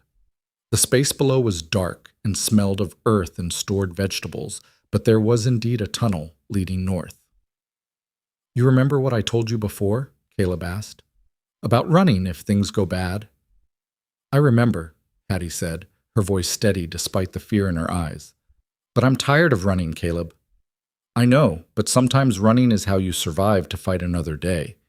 He pressed the smaller pistol into her hand. "Stay quiet. Stay hidden. Don't come out until either Lillian or I come get you. Understand? What if neither of you come?" Caleb didn't have a good answer to that, so he settled for honesty. "Then you use that tunnel and you run to Santa Rosa. You find Father Navarro and you tell him everything. He'll help you." "I don't want to lose you too," Hattie whispered. "You won't," Caleb said, with more confidence than he felt. "I'm too stubborn to die easy. Now get down there and stay quiet." Hattie descended into the cellar, and Caleb replaced the rug, then returned to the main house. Through the window, he could see Garrett and his men had stopped 50 yards out, surveying the homestead with tactical precision. "They're being cautious," Lillian observed. "Probably remember what happened last time they rushed you." "Caution won't save them if they try to take Hattie," Caleb said grimly. He positioned himself by the window with his Winchester, checking the load. 15 rounds, same as before. He'd have to make each one count, Garrett called out, his voice carrying clearly in the still morning air. Dr. Graves, we need to have a conversation. Lillian opened the front door and stepped onto the porch, her shotgun held casually but ready. Then have it from there, Deputy. You're close enough for talking. I'm looking for a man and a girl, bounty hunter named Caleb Rourke and the Wynn child. Have they been here? Lots of people come through here seeking medical attention, Lillian said evenly.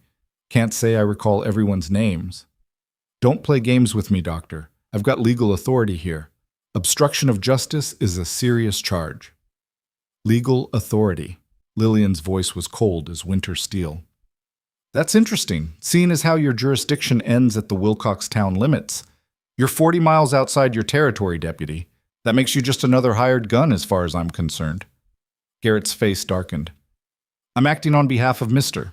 Vernon Crowell, who has every legal right to recover his orphan niece. Orphaned by him? Caleb called out, stepping into the doorway beside Lillian.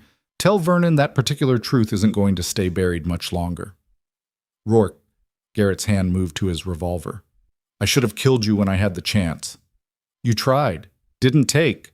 Caleb levered a round into the Winchester's chamber, the mechanical sound loud in the quiet morning. Now you've got a choice. Turn around and ride away, or see how many of your men make it home. Big talk for a man with a bullet wound, Garrett said. How's that arm treating you?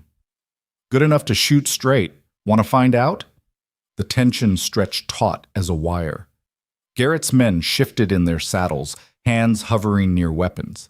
Caleb calculated distances and angles, knowing that if this turned into a gunfight, people would die. Possibly him, possibly Lillian, possibly all of them. There's no need for more violence, a new voice called out. Everyone turned. A rider was approaching from the east, moving at an easy canter. As he drew closer, Caleb could make out a young man in his early 20s, wearing a deputy's badge that looked newer and shinier than Garrett's weathered tin. Who the hell are you? Garrett demanded. Deputy Owen Hartley, out of the federal marshal's office in Tucson. The young man reined in his horse between the two groups, his hands carefully away from his weapons. I've been tracking you for 2 days, Deputy Garrett. Got some questions about your activities. My activities are sanctioned by Mr. Crowell, Garrett said, but there was uncertainty in his voice now. Funny thing about that, Owen said pleasantly. I rode by the Wynn massacre site yesterday, found some interesting evidence.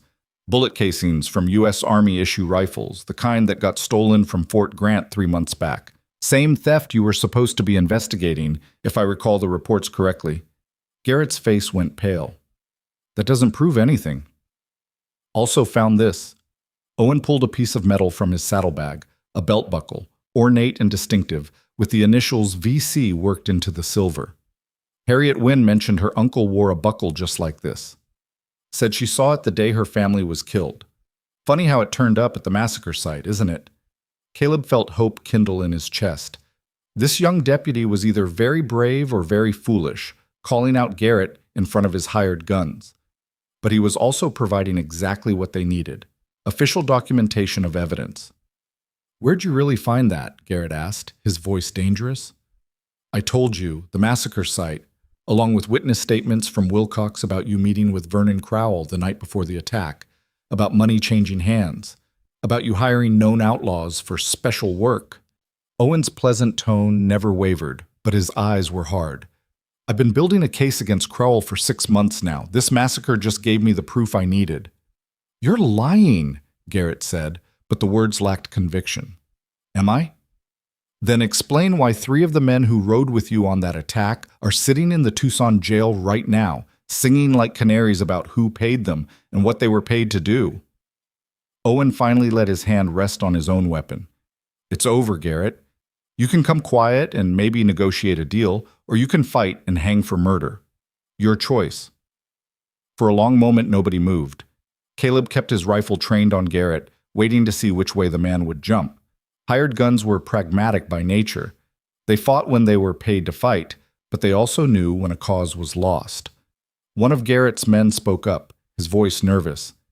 Deputy, you said something about a deal? For cooperating witnesses, sure, Owen said. The law's more interested in Vernon Crowell than hired help. Tell us what you know, testify in court, and we can talk about reduced sentences. Don't listen to him, Garrett snapped. Vernon will protect us. He's got lawyers, influence. Vernon's got problems of his own, Owen interrupted. Federal marshal issued a warrant for his arrest yesterday. He's wanted for fraud, extortion, and conspiracy to commit murder. His ranch is surrounded as we speak. The words hit like a thunderclap. Caleb saw the truth of it in Garrett's face. The deputy knew his patron was falling, and that meant there was no protection left to hide behind. It's done, Garrett, Caleb said quietly. You've got no employer, no future, and a noose waiting if you don't cooperate. Be smart. Garrett's hand moved to his gun, and for a heartbeat, Caleb thought the man would try for a last stand. Then Garrett's shoulders sagged, the fight draining out of him like water from a broken bucket. I want that deal in writing, Garrett said, his voice hollow. You'll get it, Owen promised. Drop your weapons, all of you. The four men dismounted and disarmed slowly, their revolvers and rifles clattering to the ground. Owen collected the weapons with practiced efficiency, then produced iron shackles from his saddlebag. Dr. Graves, Owen said politely, I apologize for the disturbance. Would you happen to have somewhere secure I could hold these men while I arrange transport to Tucson? There's a storm cellar with a solid door, Lillian said. They can wait there comfortably enough. As Owen marched his prisoners toward the cellar, Caleb finally allowed himself to breathe. The tension drained from his shoulders, leaving exhaustion in its wake. Is it really over? Lillian asked quietly. Not yet, Caleb said, but it's closer than it was. Hattie emerged from the clinic, her face streaked with dust from the root cellar. She looked at the shackled men, at Deputy Hartley, at Caleb and Lillian, trying to make sense of what had happened. Hattie, Caleb said gently, this is Deputy Hartley. He's been investigating your uncle. He's on our side. Owen turned from securing the prisoners and studied Hattie with compassionate eyes. Miss Wynne, I'm very sorry for your loss, but I promise you your family will get justice. Is Uncle Vernon really arrested? Hattie asked, her voice small and uncertain, as if afraid to hope. Not yet, but he will be within the day, Owen said. The evidence against him is overwhelming. Fraud, extortion, multiple counts of conspiracy to commit murder. He's going to prison for the rest of his life. But what if his lawyers get him out? What if his money can't buy innocence when there are this many witnesses, Owen interrupted gently. We have testimony from the men he hired. We have financial records showing suspicious payments. We have your testimony about what you saw and heard. And now we have Garrett and his men, who will testify to save themselves from hanging. He knelt down to Hattie's level. Your uncle is going to pay for what he did. I give you my word. Hattie looked at Caleb, seeking confirmation. He nodded once, and something in her face crumpled. Relief mixed with grief, the tension that had been holding her together finally releasing. Lillian moved quickly, catching Hattie as the child's legs gave out. I've got you, the doctor murmured, gathering Hattie into her arms. You're safe now. You're safe. Caleb watched them, feeling his own emotions threatening to overwhelm him. 4 days ago, he'd been a solitary bounty hunter with nothing but grief and the road ahead. Now he stood on Lillian's porch watching a child cry tears of relief in a doctor's arms, and he felt something shift in his chest, that crack widening further, letting in light he'd forgotten existed. Owen approached him, extending his hand. Caleb Rourke, your reputation precedes you. Thank you for keeping Miss Wynne alive long enough for justice to catch up. Caleb shook the offered hand. How much of what you said was true? About Vernon being surrounded? About having all that evidence? Most of it, Owen admitted with a slight smile. We do have men heading to his ranch, though I can't say if they've arrived yet. The evidence is solid. I've been building this case for months. Your discovery of Harriet Wynne and her testimony just gave us the final piece we needed. He paused. Though I'll admit, finding Vernon's belt buckle was pure luck. One of his men must have dropped it during the attack. Or Hattie wasn't lying when she said she saw him there, Caleb said quietly. That buckle proves Vernon was at the massacre site. That's more than testimony. That's physical evidence. Evidence that will hang him if the testimony doesn't, Owen agreed, which is why we need to keep Miss Wynne safe until the trial. Vernon still has resources, still has men who might try to silence her. I know a place, Lillian said, still holding Hattie. Santa Rosa Mission. Father Navarro will protect her, and the community there is loyal. Vernon's reach doesn't extend that far north. Good, Owen said. I'll arrange for a federal escort. 2 deputies should be sufficient. No, Hattie said suddenly, pulling away from Lillian. Her face was tear-stained but determined. No more strangers. I want Caleb. Owen looked uncomfortable. Miss Wynne, Mr. Rourke has his own business to attend to. We can't expect him to serve as your permanent guardian. I don't care about his business, Hattie interrupted with the fierce stubbornness Caleb had come to recognize. He saved my life. He promised to protect me. I trust him. She turned to Caleb, her green eyes pleading. Please, don't leave me with people I don't know. Caleb felt the weight of that gaze, the trust and desperation behind it. He thought about Sarah and Emma, about promises broken and chances lost. He thought about the last 4 days, about this small, fierce child who'd survived the unsurvivable and still had the courage to demand justice. All right, he heard himself say. I'll take you to Santa Rosa. I'll stay until the trial. Caleb, Lillian started. She's right. She needs someone she knows, someone she trusts. I can give her that much. Owen nodded slowly. Very well. I'll send word to the marshal that you're acting as Miss Wynne's guardian until custody can be properly determined. That gives you legal authority to make decisions on her behalf. He pulled out a notebook and pencil. I'll need detailed statements from both of you. Everything you saw, heard, experienced from the moment of the attack until now. The more documentation we have, the stronger our case. They spent the next 2 hours recounting everything. Hattie's description of the massacre, the men she recognized, her uncle's distinctive belt buckle, and his words about making sure everything was burned. Caleb detailed finding her, the pursuit by Garrett's men, the gunfight, and the flash flood. Owen wrote it all down in careful script, asking clarifying questions, building his case line by line. When they finished, the sun was well past noon. Owen stood and stretched, tucking his notebook away. This is good, he said. Very good. Between your testimony, the physical evidence, and what Garrett's men will tell us to save themselves, Vernon Crowell won't see freedom again. When's the trial? Caleb asked. 6 weeks, maybe 8. Federal judge is making a circuit through the territory.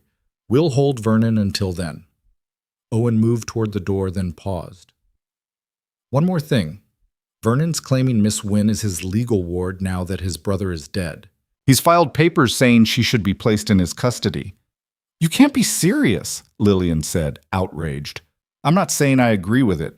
I'm saying it's what he's claiming, which means we need to establish alternative guardianship before the trial, or the court might place her with him temporarily despite the charges. What kind of guardianship? Caleb asked. Legal guardianship. Someone the court recognizes as having Miss Wynne's best interests at heart.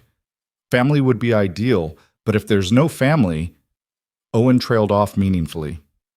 There's no family, Hattie said quietly. Mama and Papa were both only children. My grandparents are all dead. There's nobody but Uncle Vernon. Then we need to petition for alternative guardianship, Owen said. A responsible adult willing to take custody of Miss Wynne until she's of age. He looked at Caleb. Given that you've been protecting her and she's expressed clear preference for your care, you'd be the logical choice. Caleb felt like the ground had shifted beneath him. Guardianship, legal responsibility for a child. The weight of it was staggering. I'm a bounty hunter, he said. I live on the road. I've got no permanent home, no steady income beyond what I hunt. How could I possibly... You could learn, Hattie said quietly. People change their lives all the time. You could change yours. It's a lot to ask, Lillian said, but her eyes were thoughtful. But Owen's right. You're the best option she's got. And from what I've seen, you've already been acting as her guardian. This would just make it legal. Caleb looked at Hattie, at the hope and fear warring in her expression. He thought about the ranch she'd inherited, about the land her father had died protecting. He thought about the promise he'd made, not just to protect her, but to give her the justice she deserved. If I did this, he said slowly, it wouldn't be temporary. If I take responsibility for you, I take it seriously. That means changing my life, settling down, being there when you need me. I'm not good at staying in one place, Hattie. I'm not sure I know how anymore. Then we'll figure it out together, Hattie said. Please, Caleb, I don't want to be alone. I don't want strangers deciding my life. The crack in Caleb's chest widened further, and he felt something fundamental shift inside him. Sarah and Emma were gone, and no amount of grief would bring them back. But here was a child who needed him, who'd chosen him despite having every reason to trust no one. Maybe this was his second chance. Maybe this was redemption wearing a red-haired disguise. All right, he said. We'll petition for guardianship. I'll do right by you, Hattie. That's a promise. Hattie crossed the room in 3 quick steps and wrapped her arms around him, burying her face in his shirt. Caleb held her awkwardly at first, then more surely, one hand coming up to rest on her tangled red hair. Owen cleared his throat. I'll file the papers when I get back to Tucson. In the meantime, get her to Santa Rosa and keep her safe. I'll send word when the trial date is set. After Owen left with his prisoners, Lillian insisted on checking Caleb's arm again and pronouncing it healing well. She packed supplies for their journey north: bandages, medicines, dried food, and a letter of introduction to Father Navarro. You're doing the right thing, she told Caleb as she handed him the supplies. That child needs you. I need her too, Caleb admitted quietly. Didn't realize it until just now, but I do. Been dead inside for 3 years. She's making me feel alive again, and it scares the hell out of me. Being scared means you care. That's not weakness, Caleb. That's humanity. Lillian squeezed his shoulder. Take care of her. Take care of yourself. And if you need anything at all, you send word. They left at dawn the following morning, Hattie riding in front of Caleb on Judge, who seemed to have accepted his role as family horse with equine resignation. The morning was cool and clear, the air carrying the scent of pine and possibility. As they rode north toward Santa Rosa, Hattie broke the companionable silence. Caleb? What was she like? Your daughter? The question should have hurt, but somehow it didn't. Not the way it used to. Emma was light, Caleb said after a moment. Just pure light. She'd find joy in anything. A butterfly, a puddle, the way shadows moved across the floor. Sarah used to say Emma could make a stone smile if she put her mind to it. Do I remind you of her? Not even a little, Caleb said honestly. You're nothing alike. But that doesn't mean I care about you less. You're not a replacement, Hattie. You're yourself, and that's what matters. Good, Hattie said. I don't want to be anybody but me, even if me is sometimes scared and sad and angry.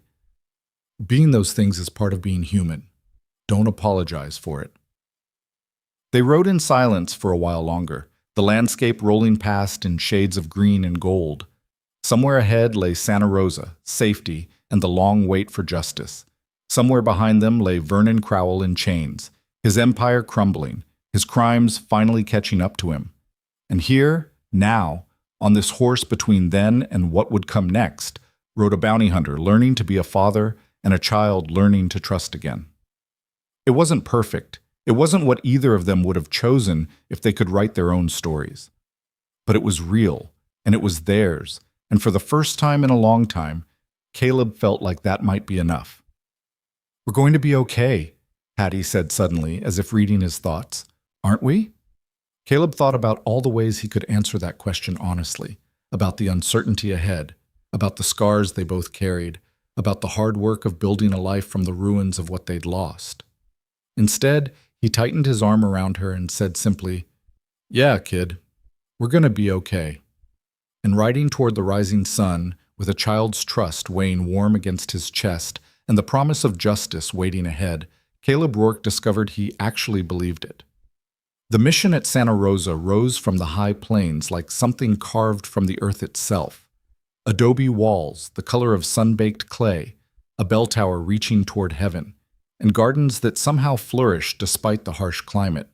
Caleb and Hattie arrived 3 days after leaving Lillian's homestead, their journey slowed by Caleb's healing arm and Hattie's need to rest more frequently than she'd admit. Father Esteban Navarro met them at the mission gates, Lillian's letter already in his weathered hands. He was a man in his 60s with silver hair and eyes that had seen enough of the frontier to understand what words couldn't convey. He studied Hattie with gentle attention, then turned that same measuring gaze on Caleb. Dr. Graves writes that you need sanctuary, Father Navarro said, his English accented with the music of Spanish. She also writes that you bring trouble with you. The trouble's been dealt with, Caleb said. Vernon Crowell's under arrest. His hired men are in custody. We just need a safe place for Hattie until the trial. And after the trial? After, we'll figure out what comes next, but that's weeks away still. Father Navarro nodded slowly. Come inside. You both look like you could use a meal and proper rest. He led them through the gates into a courtyard where fruit trees provided shade and a fountain burbled peacefully. This is a place of refuge. No harm will come to the child here. You have my word. The mission community welcomed them with quiet efficiency. Women brought water and food. Children stared with open curiosity at the red-haired girl, and men nodded respectfully to Caleb before returning to their work. It was a working settlement, farms and workshops, a school, and a small clinic. Everything a community needed to survive far from the reach of towns and law. Father Navarro showed them to a simple room off the main hall. 2 beds, a small table, and a window that looked out on the mountains. It wasn't much, but it was clean and safe, and that was more than they'd had for days. Rest today, Father Navarro said. Tomorrow, we talk about what happens next. After he left, Hattie sat on one of the beds and looked around the sparse room. It's quiet here, she observed. Good quiet or bad quiet? Caleb asked. I don't know yet. Different quiet. She traced a finger along the rough wool blanket. Do you think we're really safe? As safe as we can be. Vernon's locked up, his men are scattered or arrested, and nobody knows you're here except people we trust. Caleb sat on the other bed, feeling his exhaustion settle into his bones. You did it, Hattie. You survived. You got justice for your family. Justice isn't finished until the trial, Hattie said with the practical wisdom she'd developed too quickly. And even then, it won't bring them back. No, Caleb agreed quietly. It won't. Justice never does. But it means their deaths mattered. It means Vernon can't hurt anyone else. They settled into the mission's rhythm over the following days.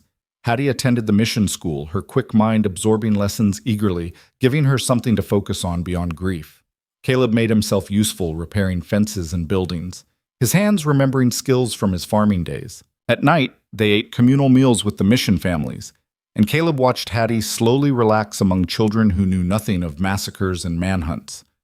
A week after their arrival, a rider came from Tucson bearing news. Deputy Hartley's letter was brief but thorough. Vernon Crowell remained in custody, his bail denied due to flight risk. 3 of Garrett's men had turned state's evidence in exchange for reduced sentences.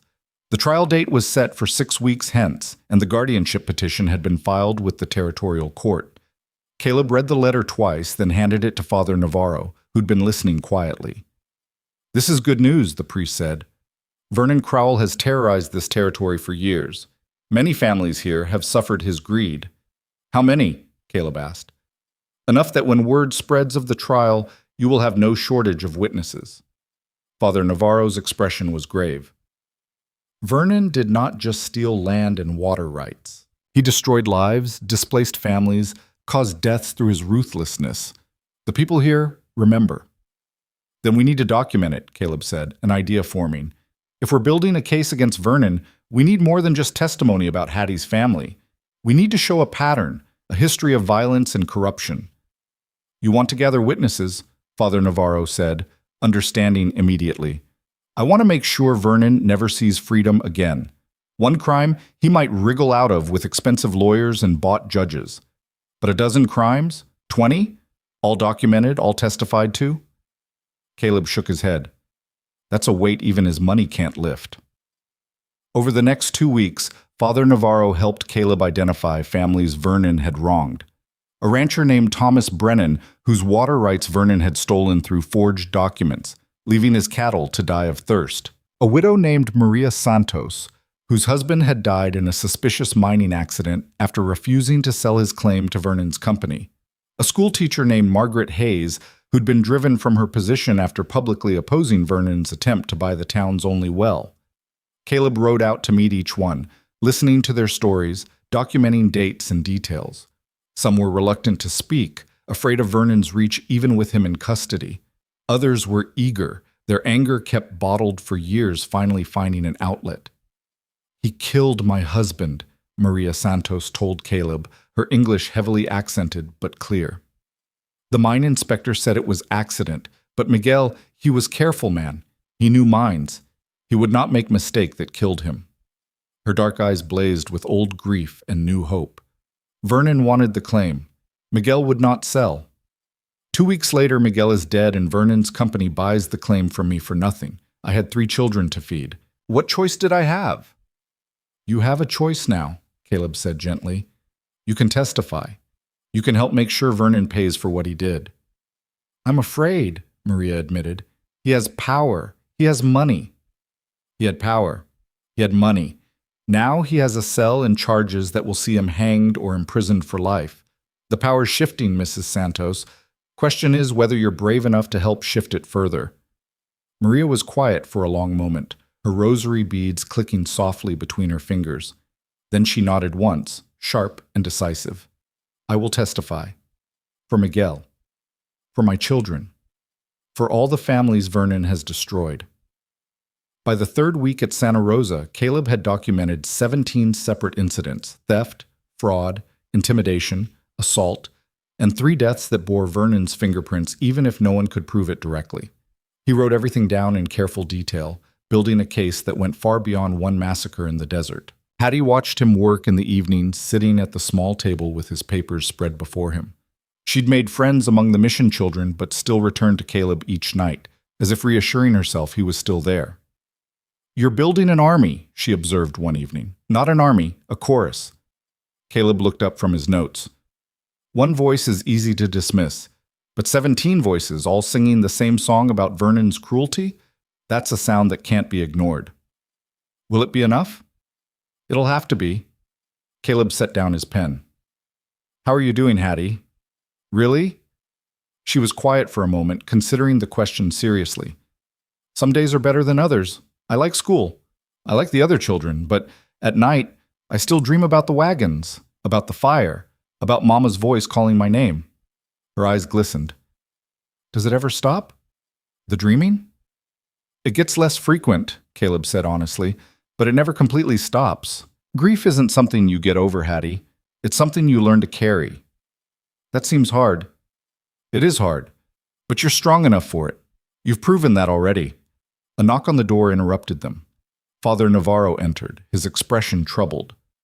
We have a visitor, he said quietly. A man who says he needs to speak with you urgently. Caleb's hand moved instinctively to his Colt. Who? He calls himself Reed Tallbear. Says he's a blacksmith from Copper Creek. Says he has information about Vernon Crowell you need to hear. Caleb exchanged glances with Hattie. Stay here, he told her. Lock the door behind me. He followed Father Navarro to the courtyard, where a massive man waited near the fountain.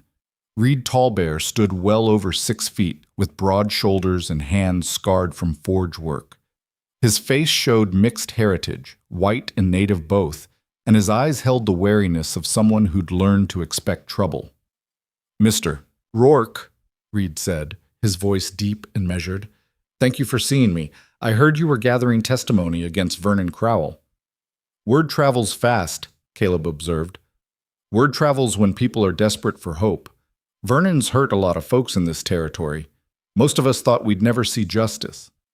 Reed's jaw tightened. I want to add my voice to yours. And I want to warn you, Vernon's not finished fighting. He's in custody, Caleb said. His men are scattered or arrested. His hired guns, yes, but Vernon's got other resources. Political connections, judges he's bought, lawyers who'll do anything for the right price. Reed pulled a folded paper from his vest. This came to me yesterday. A man I know who works in the Tucson courthouse, he sent warning. Vernon's lawyers are planning something. They're going to try to get the case dismissed on technical grounds. Caleb took the paper and read quickly. His stomach sank. Vernon's legal team was arguing that Hattie's testimony was unreliable due to her age and trauma, that the belt buckle was circumstantial evidence, and that Garrett's testimony should be excluded as coerced. Can they do this? Caleb asked. They can try, Reed said, and if they get the right judge, they might succeed. That's why you need more than just testimony. You need proof, documents, witnesses to actual crimes, Evidence that can't be dismissed or explained away. I've been gathering witnesses, Caleb said. Then gather more. And gather faster, because if Vernon's lawyers get this dismissed, he walks free. And the first thing he'll do is make sure Hattie Wynne never testifies against him again. The words hung heavy in the evening air. Caleb thought of Hattie in their room, thought of her growing trust and fragile hope, thought of what Vernon would do to silence her permanently. What do you know about Vernon's business dealings? Caleb asked. You said you wanted to add your voice. I know he forced my father off land that had been in our family for 3 generations, used forged survey documents to claim the mineral rights, then hired men to make our lives hell until we left. My father died 6 months later. Heartbreak, the doctor said. But I know what really killed him. Vernon Crowell killed him by stealing everything he'd built. Reed's hands clenched into fists. I have the original survey documents, the real ones showing our rightful claim. I also have the forged ones Vernon used and sworn statements from the surveyor who created them saying Vernon paid him to falsify the records. That's fraud, Caleb said, documented fraud with physical evidence. And it follows the same pattern as a dozen other land deals Vernon's made. If we can show he's been doing this systematically, it becomes conspiracy to commit fraud on a massive scale. Federal charges, Mr. Rourke, the kind that even bought judges can't dismiss. Caleb felt hope kindle. How many other victims do you know about? At least 8, and I know where their documents are, where the evidence is buried. But gathering it all will take time and coordination. Reed paused. I also know Vernon's got friends planning to help him escape before trial. Men who owe him favors, who'll lose everything if he testifies against them. They'll move soon while the federal presence is still light. When? Caleb demanded. I don't know exactly, but soon. Days, maybe. A week at most. Caleb's mind raced. If Vernon escaped, everything they'd built would collapse. Hattie would be hunted again. The witnesses would scatter, too afraid to speak without Vernon in custody to guarantee their safety. We need to move the trial up, Caleb said. Get it done before Vernon's people can act. The judge won't be back in the territory for another month, Reed said, but there's a magistrate in Copper Creek who has authority to hear preliminary cases. If we can get enough evidence to him, he might be willing to hold an emergency hearing, at least establish the facts before Vernon's lawyers can bury them. Father Navarro, Caleb said, turning to the priest, I need to gather the witnesses, all of them, as soon as possible. Can you help me? The mission has always been a place of justice, Father Navarro said simply. I will send riders tonight. Within 3 days, everyone who has reason to speak against Vernon Crowell will be here. The next 72 hours passed in a blur of activity. Riders went out carrying Father Navarro's summons, and families began arriving at Santa Rosa, ranchers and miners, widows and dispossessed farmers, all carrying their stories of Vernon's cruelty. The mission's great hall became a gathering place for shared grief and growing determination. Caleb worked tirelessly, documenting each account, organizing evidence, building connections between seemingly separate incidents. A pattern emerged. Vernon had been systematically stealing land and resources across the territory for over a decade, using legal manipulation, intimidation, and when necessary, violence. The Wynne massacre wasn't an aberration. It was simply the most recent crime in a long campaign of greed. Hattie watched the families arrive with wide eyes. She saw children her age whose fathers had died in Vernon's mines. She met women whose homes had been burned, men whose life's work had been stolen through legal trickery, and she understood, perhaps for the first time, that her family's tragedy was part of something larger, a pattern of destruction that had touched dozens of lives. On the third evening, Deputy Owen Hartley arrived with 6 federal marshals. His face was grim as he dismounted and approached Caleb. We've got a problem, Owen said without preamble. Someone tried to break Vernon out of custody last night. They failed, but 2 of my deputies were injured. Vernon's being moved to the territorial prison in Phoenix tomorrow, but I don't know how long even that will hold him. Reed Tallbear warned us Vernon's people were planning something, Caleb said. How many men tried to break him out? 4 that we caught. Could be more we didn't see. Owen's expression was troubled. Caleb, Vernon's more dangerous than I realized. He's got connections I didn't know about, corrupt officials, judges on his payroll, even some federal marshals who might be compromised. Moving up the trial isn't just smart strategy, it's survival. Can the magistrate in Copper Creek help us? Magistrate Wendell Carr. He's honest, which is rare, and he's got authority to convene emergency hearings when there's risk of justice being obstructed. If we can get him here, if we can present enough evidence in a formal setting, Owen trailed off, then nodded. It could work. It's not a full trial, but it would establish the facts on record, make it much harder for Vernon's lawyers to dismiss everything later. How do we get Carr here? I'll ride to Copper Creek tonight. If he agrees, I can have him back here in 2 days. Owen looked around at the gathered families. Are all these people witnesses? 23 families, Caleb confirmed, all with documented evidence of Vernon's crimes. Fraud, theft, intimidation, conspiracy, plus Hattie's testimony about the massacre, plus Garrett's men turning state's evidence. It's enough, Owen. It has to be enough. Then let's make it count. Owen clasped Caleb's shoulder. Keep these people safe. Keep Hattie safe. I'll bring Carr back if I have to drag him. True to his word, Owen returned 48 hours later with Magistrate Wendell Carr, a dignified man in his 50s with steel-gray hair and the bearing of someone who took the law seriously. He listened to Father Navarro's explanation of why he'd been summoned, then turned his attention to the assembled families. This is highly irregular, Carr said. Emergency hearings are meant for immediate threats, not gathering testimony for future trials. Vernon Crowell is an immediate threat, Reed Tallbear said, stepping forward. He's already tried to escape custody once. His people are planning more attempts, and every day he remains free to manipulate the system is another day justice gets delayed or denied. I understand your frustration, Mr. Tallbear, but the law has procedures. The law failed us, Maria Santos interrupted, her voice fierce despite her small stature. The law said my husband's death was accident. The law said Vernon's claim to the mine was legitimate. The law protected the powerful and ignored the powerless. So forgive us, Magistrate Carr, if we do not trust the law's procedures. Carr's expression softened. Mrs. Santos, I remember your husband's case. I thought at the time that something wasn't right about it. But without evidence, without witnesses willing to speak, he looked around the room. Are you all willing to testify formally, under oath, knowing that Vernon Crowell will use everything in his power to discredit you? A chorus of affirmations rose from the assembled families. Men and women who'd been silent for years, who'd accepted injustice because fighting seemed futile, now stood ready to speak. Carr nodded slowly. Very well. I'll convene an emergency hearing, not a trial. I don't have jurisdiction for that. But I can take sworn testimony, enter evidence into the record, and make preliminary findings of fact. Those findings will carry weight when the formal trial begins. He turned to Owen. Deputy Hartley, I'll need your assurance that Vernon Crowell remains in secure custody for the duration of these proceedings. You have it, Owen said. I've doubled the guard at the territorial prison. Vernon's not going anywhere.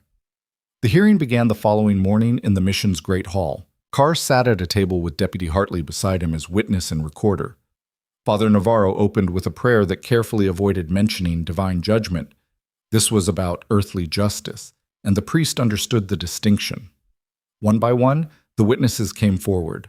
Thomas Brennan described how Vernon had used forged water rights to steal his ranch's access to the creek, then bought the property for pennies when Brennan couldn't sustain his cattle. Margaret Hayes testified about intimidation and threats when she'd opposed Vernon's business dealings. Maria Santos told her story of Miguel's death and the theft of their mining claim, her voice steady despite tears. Reed Tallbear presented the surveyor's documents, the real ones and the forged ones side by side, showing clear evidence of fraud. He also presented sworn statements from 4 different surveyors, all admitting that Vernon had paid them to falsify records. The testimony continued through the day and into the evening. Caleb listened to each account, seeing the pattern grow clearer with every voice. Vernon Crowell had built his fortune on theft and violence, crushing anyone who stood in his way. When the adult witnesses had finished, Carr turned to Caleb. Mr. Rourke, I understand you have a child witness. Harriet Wynne. I do, Caleb confirmed. He looked to where Hattie sat with the mission children, her face pale but determined. She's ready to testify. Hattie walked to the front of the hall, her small frame seeming even smaller in the large space. But when she sat in the witness chair and looked at Magistrate Carr, her voice was clear and steady. "State your name for the record," Carr said gently. "Harriet Elizabeth Wynne, but everyone calls me Hattie. Hattie, I need you to tell me what you saw and heard on the day your family was attacked. Take your time. Tell it in your own words." Hattie took a deep breath and began. She described the wagon journey from St. Louis, her parents' excitement about seeing the ranch, the Brennan family traveling with them.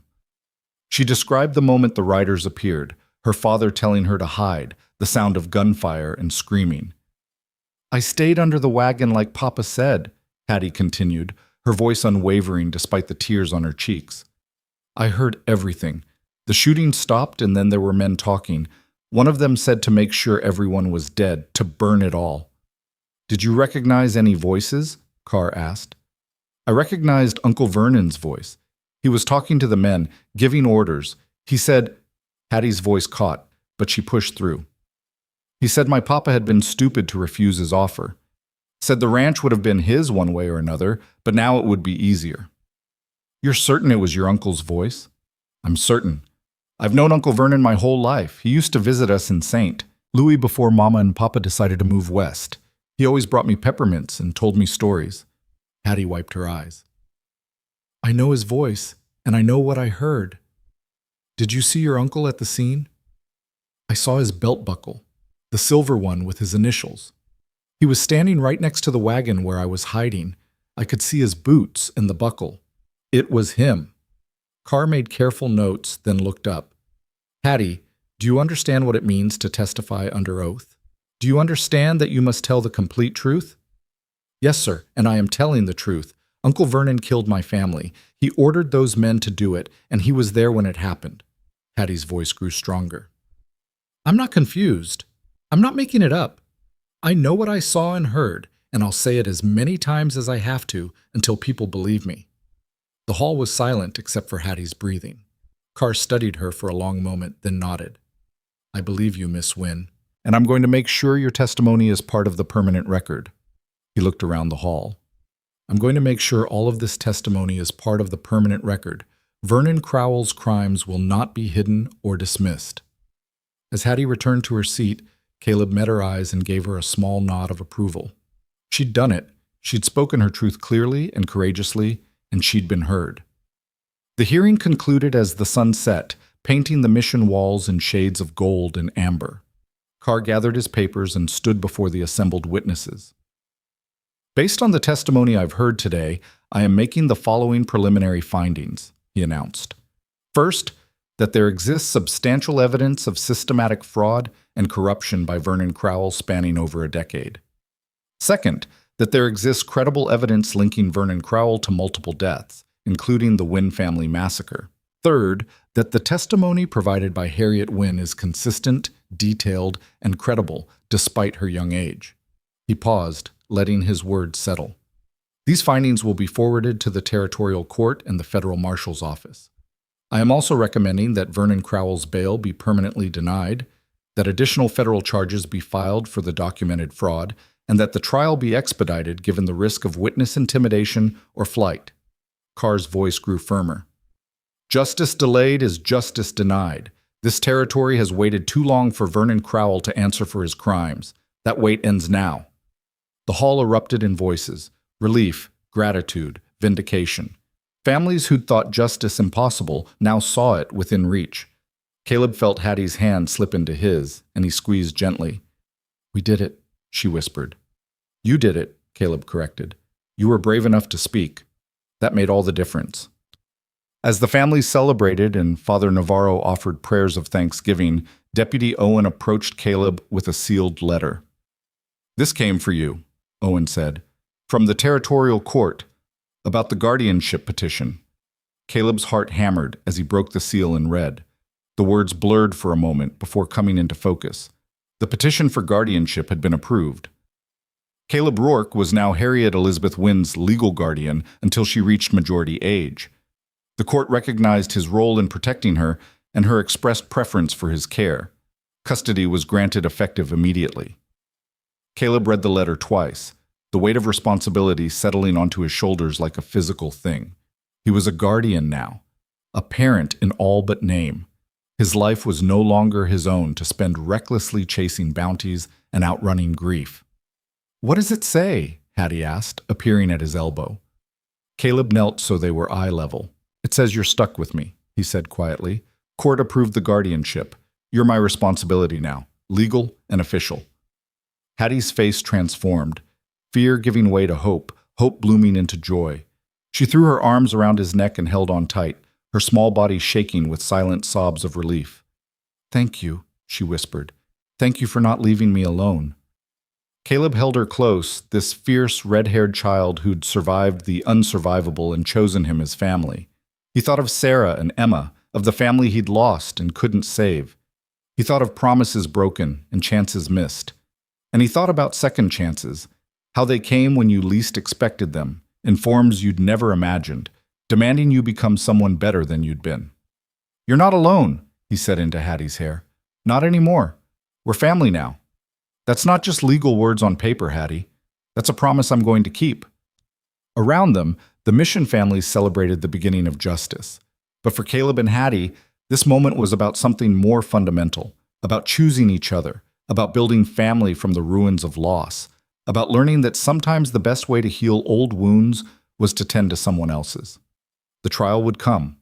Vernon would face judgment. But here, now, in this moment of hard-won safety, Caleb Rourke looked at his daughter, not by blood but by choice, and understood that he'd already found what he'd been searching for since the day grief had hollowed him out. He'd found purpose. He'd found family. He'd found home. And for the first time in 3 long years, that was enough. The trial came sooner than anyone expected, just 3 weeks after Magistrate Carr's hearing. The territorial judge, having reviewed Carr's findings and the mountain of evidence, fast-tracked the proceedings with unusual speed. Vernon Crowell's legal team filed motion after motion trying to delay, but each one was denied. The weight of testimony, the documented fraud, and most damning of all, Hattie's clear eyewitness account, had created momentum that even expensive lawyers couldn't stop. Caleb and Hattie traveled to Tucson with Deputy Owen and Father Navarro, who insisted on accompanying them for moral support. The territorial courthouse was packed when they arrived, standing room only, with crowds spilling onto the streets outside. Word had spread throughout the territory. Vernon Crowell, the man who'd terrorized honest folk for over a decade, was finally facing justice. Vernon sat at the defense table in expensive clothes that couldn't hide the iron shackles on his wrists. He looked older than Caleb remembered from the wanted posters, gray creeping through his dark hair, lines carved deep around his mouth. But his eyes remained cold and calculating, scanning the courtroom like a predator assessing threats. When those eyes found Hattie, Vernon's expression twisted into something ugly. The child stood a little straighter, meeting her uncle's gaze without flinching. Caleb's hand rested protectively on her shoulder. "You don't have to look at him," Caleb said quietly. "Yes, I do," Hattie replied, her voice steady. "I want him to see that I'm not afraid anymore." The trial lasted 4 days. The prosecution, led by a federal prosecutor named Samuel Westbrook, methodically built their case. Garrett testified first, describing how Vernon had hired him to eliminate the Wynn family and make it look like a random attack. His testimony was damning, specific details about payment, planning, Vernon's explicit instructions to leave no survivors. Vernon's lawyers tried to discredit Garrett as a criminal seeking leniency, but Westbrook was ready. He produced bank records showing large deposits into Garrett's account from a shell company Vernon controlled.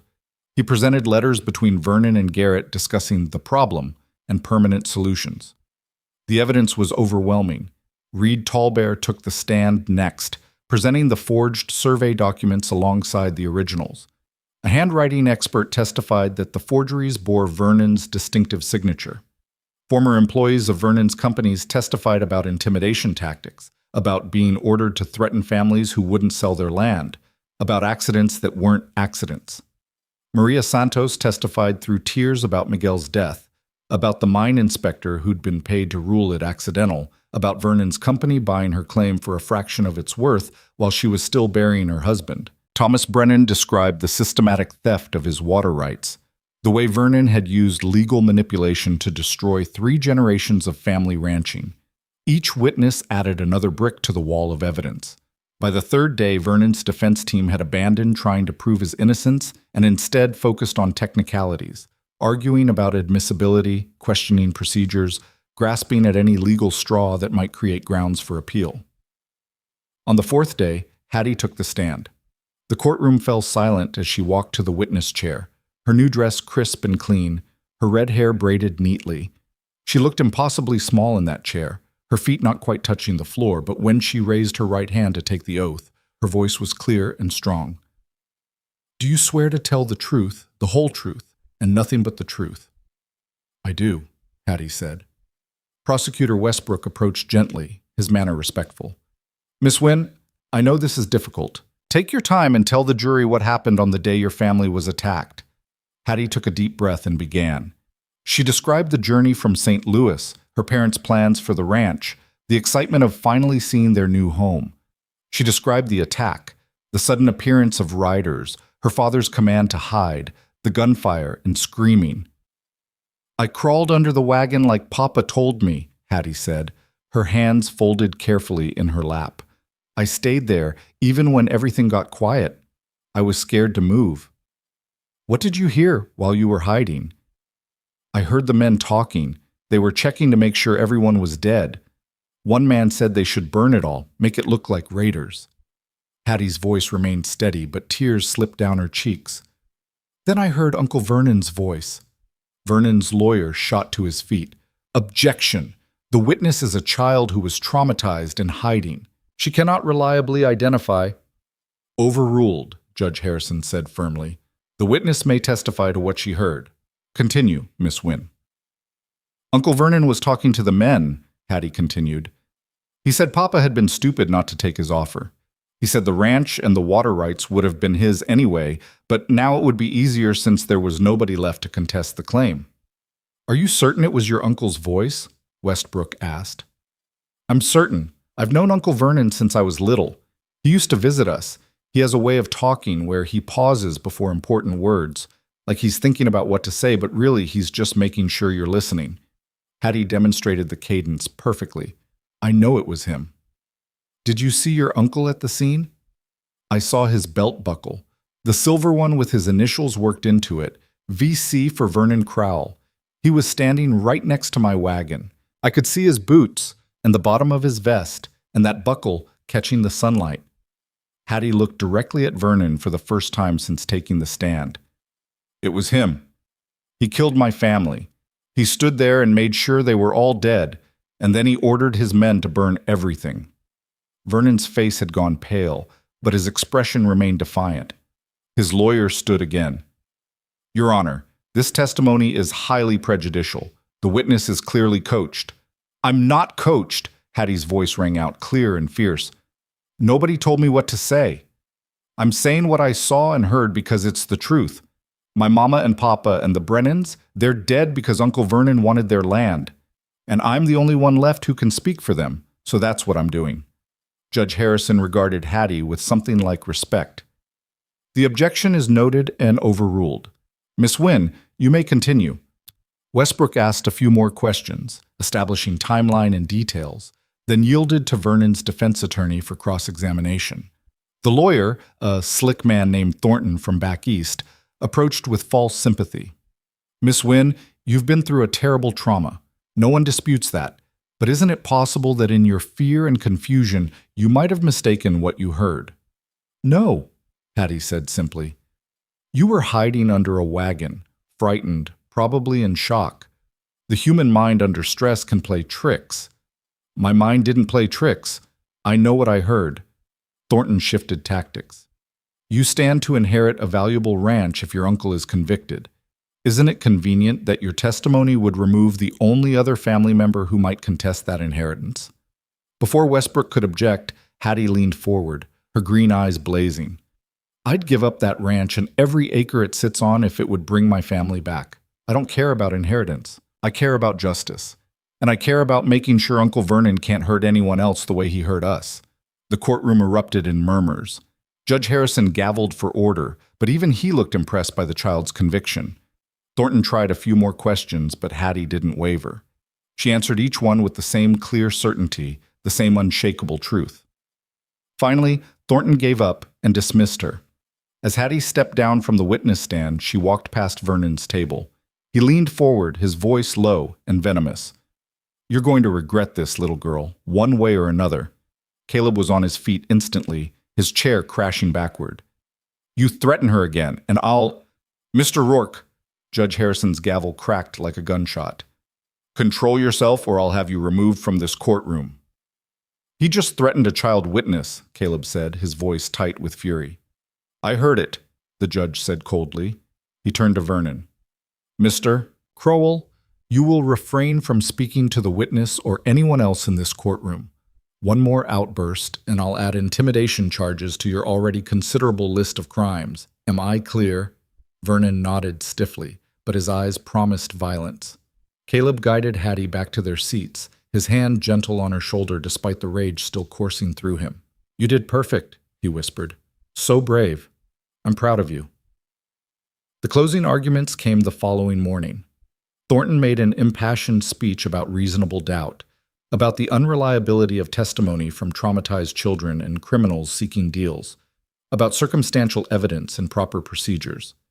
It was a good speech, well delivered, but Westbrook's closing was better. "Ladies and gentlemen of the jury, this case is not complicated," Westbrook began. "Vernon Crowell spent over a decade building a fortune through theft, fraud, intimidation, and when necessary, murder. We have documented evidence of systematic fraud. We have testimony from multiple witnesses describing a pattern of corruption. We have bank records, forged documents, and the sworn statements of the very men Vernon hired to commit his crimes." Westbrook paused, letting the weight settle. "But most importantly, we have Harriet Wynne, an 8-year-old child who survived a massacre that killed her parents, killed her friends, killed everyone she loved.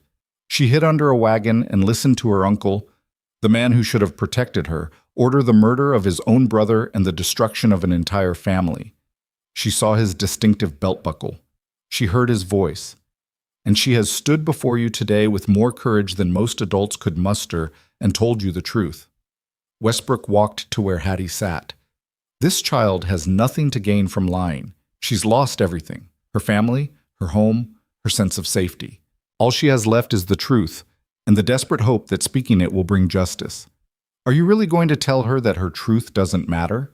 That because she's young, because she was frightened, her testimony should be dismissed?" He turned back to the jury. "Vernon Crowell is guilty of fraud, extortion, conspiracy to commit murder, and the massacre of the Wynne family. The evidence proves it beyond any reasonable doubt. Your duty, your sacred duty, is to deliver the verdict that justice demands. To tell Harriet Wynne and all the families Vernon has destroyed that their suffering mattered, that in this territory, under this law, no amount of money or power can protect a man from the consequences of his crimes." The jury deliberated for less than 4 hours. When they filed back into the courtroom, their faces were grim and resolved. Judge Harrison asked the foreman for their verdict. "On all counts of fraud, we find the defendant guilty. On all counts of extortion, we find the defendant guilty. On all counts of conspiracy to commit murder, we find the defendant guilty." The foreman's voice grew stronger. "And on the charge of first-degree murder in the deaths of James Wynne, Catherine Wynne, Robert Brennan, Martha Brennan, Michael Brennan, and 2 unidentified travelers, we find the defendant guilty." The courtroom exploded. Families wept and embraced. Vernon sat frozen, his face a mask of disbelief. His lawyers immediately began shouting about appeals, but Judge Harrison's gavel cut through the chaos. "Order! I will have order!" When silence finally returned, Judge Harrison addressed Vernon directly. "Mr. Crowell, you have been found guilty of crimes that shock the conscience of this territory. Your systematic abuse of power, your callous disregard for human life, and your ultimate act of fratricide represent the worst of what humanity is capable of. The law demands punishment, and punishment you shall receive." He consulted his notes briefly. "On the fraud and extortion charges, I sentence you to 20 years at hard labor. On the conspiracy charges, an additional 15 years. And on the murder charges." Harrison paused, his expression severe. I sentence you to life imprisonment without possibility of parole. You will spend the remainder of your days in the territorial prison, where you will have ample time to contemplate the lives you destroyed and the evil you perpetrated." Vernon finally found his voice. "This is a travesty. I'll appeal. I have resources, connections. This isn't over." "Yes, Mr. Crowell, it is over," Harrison said coldly. "Take him away." As marshals led Vernon from the courtroom in chains, he twisted to look back at Hattie one last time. Whatever he saw in her steady gaze made him falter. The child he'd tried to kill, the witness he'd tried to silence, stood tall and unbroken, watching the man who'd murdered her family being taken to justice. Hattie didn't smile, didn't gloat. She simply watched until Vernon disappeared through the courthouse doors, then turned to Caleb. "Is it really over?" she asked quietly. "It's really over," Caleb confirmed, pulling her into a hug. "He can't hurt you anymore. Can't hurt anyone anymore." Around them, the families Vernon had wronged were celebrating, crying, laughing, embracing in relief and vindication. Maria Santos approached Hattie with tears streaming down her face. "Thank you," Maria said, taking Hattie's small hands in her own. "Thank you for being brave, for Miguel, for all of us." "I just told the truth," Hattie said. "Sometimes the truth is the bravest thing we can speak," Maria said. She kissed Hattie's forehead. "May you have a good life, little one. You have earned it." The celebration continued outside the courthouse, but Caleb and Hattie slipped away quietly, making their way back to the hotel where they were staying. In the privacy of their room, Hattie finally allowed herself to break down, sobbing against Caleb's chest as the weight of everything, the massacre, the running, the testimony, the trial, finally overwhelmed her. Caleb held her through it, murmuring reassurances, letting her grieve without trying to fix it or hurry it along. Some wounds needed time and tears to heal, and all he could do was be present while she worked through them. When the storm of grief finally subsided, Hattie pulled back and wiped her eyes. "What happens now?" she asked. "Now we figure out our life," Caleb said. "You've got a ranch to inherit when you come of age. Until then, as your guardian, I'll manage it for you. We'll hire good people to work the land, make sure it's producing, and we'll build a home there if that's what you want." "What if I don't want to live on the ranch?" Hattie asked. "What if it reminds me too much of what happened?" "Then we sell it and use the money to build a life somewhere else." "This is your inheritance, Hattie, your choice. I'm just here to help you make it when you're ready." "But what do you want?" Hattie pressed. "You said you were going to change your life for me. But what kind of life do you want?" Caleb was quiet for a moment, considering the question seriously. "I want a life where I'm there when you need me, where I'm not chasing bounties across 3 territories, risking my neck for money that never seemed to matter anyway. I want stability, a home, maybe a purpose beyond survival." He smiled slightly. "I never thought I'd want those things again after Sarah and Emma. But you've shown me I can have them, that I deserve them." "You deserve them," Hattie agreed firmly. "You're a good man, Caleb. You saved my life. You gave me justice. You gave me a family when I thought I'd lost everything." She paused. "Can I call you Papa? Not to replace my real Papa, but because that's what you are to me now?" Caleb felt tears prick his eyes. "I'd be honored." 3 months later, they stood on the porch of the rebuilt ranch house, watching the sun set over land that had cost so much blood and pain. The house was smaller than the original. Hattie hadn't wanted to rebuild the exact structure where her family had died, but it was solid and comfortable, with a wide porch and views of the mountains. Caleb had hired a foreman named Jack Morrison, a former soldier who ran the ranch operations with quiet competence. The cattle were thriving, the water rights were secure, and the land was finally producing the way James Wynn had envisioned. Hattie attended the mission school during the week, boarding with Father Navarro and returning to the ranch on weekends. She was learning reading and arithmetic, making friends, slowly rebuilding a childhood that had been shattered by violence. The nightmares still came sometimes, but less frequently now. Caleb had settled into ranch life with surprising ease. His body remembered the rhythms of farming from before the war, and his hands were glad to build instead of destroy. He still wore his Colt, still kept his Winchester within reach. Some habits died hard, but the desperate edge had faded from his eyes. As they sat on the porch steps watching the day fade, a rider appeared on the eastern trail. Caleb tensed instinctively, then relaxed as he recognized Deputy Owen. "Owen," Caleb greeted as the young lawman dismounted. "What brings you out this way?" "Official business, actually," Owen said, pulling an envelope from his saddlebag. "Final settlement of Vernon Crowell's estate. Judge Harrison ordered all his assets liquidated and distributed to his victims as restitution. Hattie, as his only surviving family and the victim of his primary crime, you're entitled to a substantial portion." Hattie took the envelope without opening it. "I don't want his money."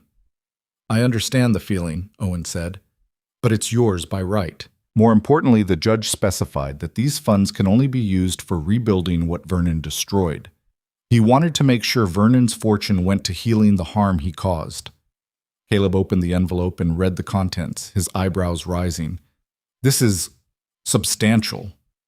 Enough to not just maintain the ranch, but expand it. Enough to help other families Vernon hurt rebuild their lives too." Owen smiled. The judge was very specific. He said Vernon spent his life stealing from people. Now his money would be spent giving back. Hattie looked at the papers, then at Caleb. "Could we use some of it to build a school? A real school, not just the mission one, for all the children in the territory?" "A school," Caleb repeated, surprised. "Mama always said education was the key to building a better future, and there are so many children around here who don't have access to good schools." Hattie's eyes were bright with the idea. "We could name it after Mama and Papa, the James and Catherine Wynne School, so their names would mean something good instead of just being remembered for how they died." Caleb felt pride swell in his chest. This child who'd lost everything was already thinking about how to help others. "I think that's a wonderful idea. We'll talk to Father Navarro about where to build it and how to staff it." Owen nodded approvingly. "Your parents would be proud of you, Hattie. You've taken tragedy and you're turning it into something positive." He remounted his horse. "Oh, one more thing. Vernon died in prison last week. Pneumonia," the warden said. "Thought you should know." The news should have brought satisfaction, but Hattie just felt empty. "I'm not glad he's dead," she said quietly. "But I'm glad he can't hurt anyone anymore." "That's a mature way to see it," Owen said. "Take care of each other." As Owen rode away, Caleb put his arm around Hattie's shoulders. "You okay?" "I think so. Is it wrong that I don't feel anything about him dying?" "Not wrong at all. Vernon forfeited the right to your grief when he killed your family. You don't owe him anything, Hattie. Not even hatred." They sat in comfortable silence as the stars began to emerge, one by one, in the darkening sky. The ranch was quiet except for the lowing of cattle and the whisper of wind through grass. "Caleb," Hattie said eventually. "Yeah? Do you think Mama and Papa would approve of you? Of us?" Caleb considered the question carefully. "I think they'd approve of you. How brave you've been. How kind despite everything. As for me," he paused, "I hope they'd see that I'm doing my best to honor their memory by taking care of what they loved most. You." "I think they'd like you," Hattie said with certainty. "Mama always said character showed in how people treated those who couldn't help them. You helped me when you didn't have to. That says everything about your character." A month later, construction began on the James and Catherine Wynne School, located halfway between Santa Rosa and the ranch. The community rallied around the project. Reed Tallbear donated labor from his blacksmith shop, Maria Santos organized fundraising among the Mexican families, and Father Navarro pledged support from the mission. Hattie was there for the groundbreaking, turning the first shovel of earth alongside Caleb. She'd written a dedication that was read aloud to the assembled crowd. "This school is built in memory of my parents, James and Catherine Wynne, who believed education could change lives and build better futures. They died believing in possibility and hope. This school will teach those same things to every child who walks through its doors, regardless of wealth or background. May it stand as proof that good can come from tragedy, and that one person's evil cannot destroy a community's goodness." The school opened 6 months later, a sturdy building with 2 classrooms, a library, and a teacher hired from back east who believed passionately in frontier education. On opening day, 37 children attended, including several whose families had testified against Vernon Crowell. Hattie attended as well, thriving under structured learning. She showed particular aptitude for mathematics and writing, filling journal after journal with observations about ranch life, the changing seasons, and her slowly healing grief. One evening, nearly a year after the trial, Caleb came home from mending fences to find Hattie sitting on the porch with a small boy beside her. The child was filthy and rail-thin, maybe 7 years old, with dark hair and hollow eyes. "Caleb, this is Nate," Hattie said. "His parents died from fever 3 weeks ago. He's been living in the barn at the Morrison place, but Mr. Morrison said he can't keep feeding him without being able to afford another hand. I told him we might have work for someone willing to learn." Caleb looked at the boy, seeing his own desperation reflected back, the hunger, the fear, the desperate hope that someone might care. He saw Hattie watching him, her expression pleading. "Can you work hard?" Caleb asked the boy. "Yes, sir," Nate said, his voice barely above a whisper. "I can work. I can learn. I won't be trouble." "Everyone's trouble sometimes," Caleb said. "Question is whether you're willing to be part of a family that works through trouble together." Nate's eyes widened. "Family?" "We don't turn away children who need help," Hattie said firmly. "Not on this ranch. Not ever." Caleb looked at his daughter. When had he started thinking of her that way so naturally? And saw the same fierce compassion that had helped her survive, and the determination to make sure no other child felt the loneliness she'd endured.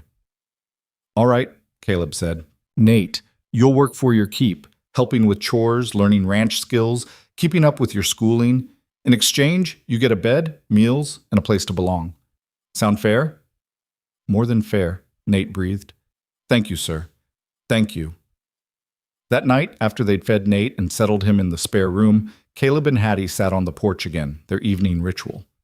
"You trying to build an orphanage?" Caleb asked, amusement in his voice. "Maybe," Hattie said. "Is that bad?" "Not bad. Just wondering if I should plan on expanding the house." "There's a lot of kids who need families, Caleb. Kids whose parents died in Vernon's mines or lost their ranches to his greed.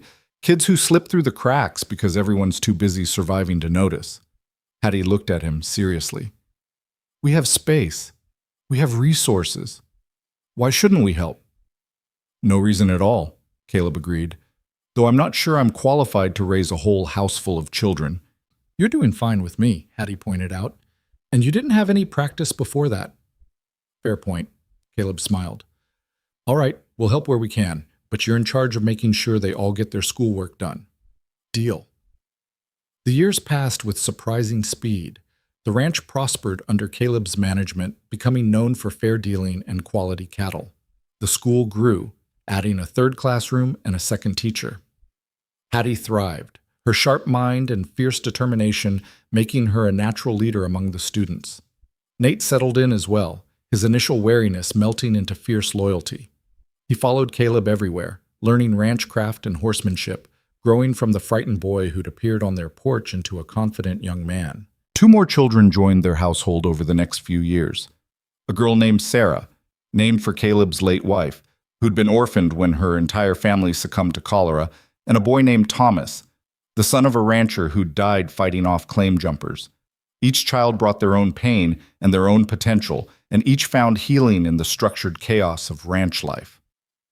Caleb discovered that raising children was harder than tracking outlaws, but infinitely more rewarding. There were struggles, nightmares and grief, behavioral problems and teenage rebellion, financial pressures and endless worry. But there was also laughter around the dinner table, pride in watching them learn and grow, and the deep satisfaction of building something that mattered. Hattie turned 16 on a crisp autumn morning, and Caleb marked the occasion by taking her to visit her parents' graves. They'd erected a proper monument on a hill overlooking the ranch, elegant marble carved with their names and the words, "Beloved parents, champions of hope." "I wish they could see what you've built," Caleb said, standing beside Hattie as she traced her fingers over her mother's name. "The school, the ranch, the family you've created. They'd be so proud."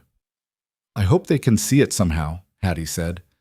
"I hope they know their deaths weren't meaningless, that something good came from all that pain." She turned to Caleb. "I never thanked you properly for everything, for saving my life, for fighting for justice, for becoming my family when I had none.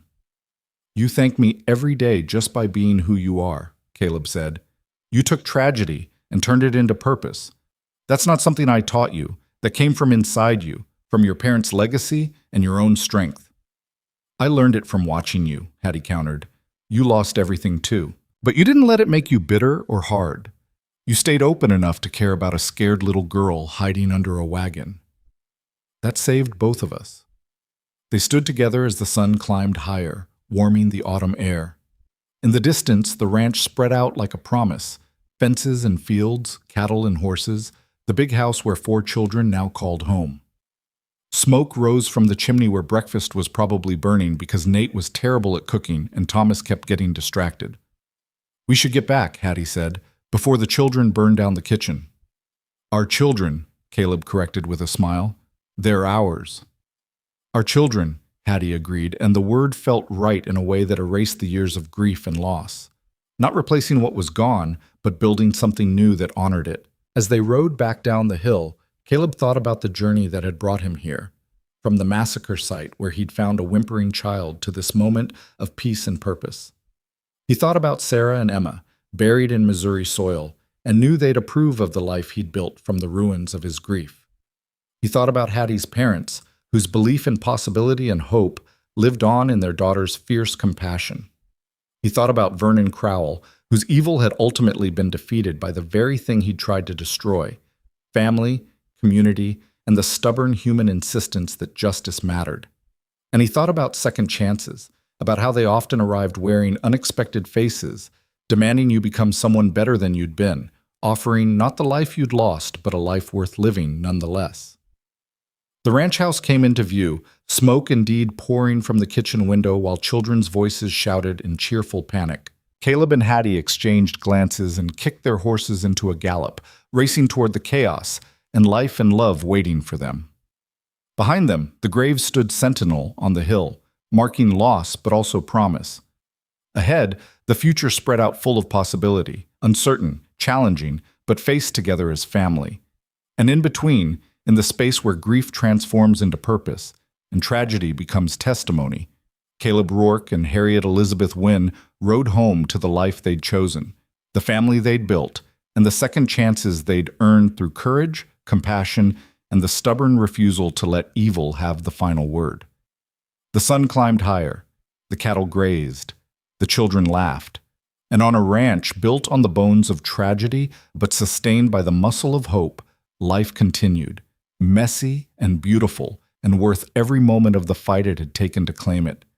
Justice had been served, family had been found, and in the end, that was more than enough. It was everything.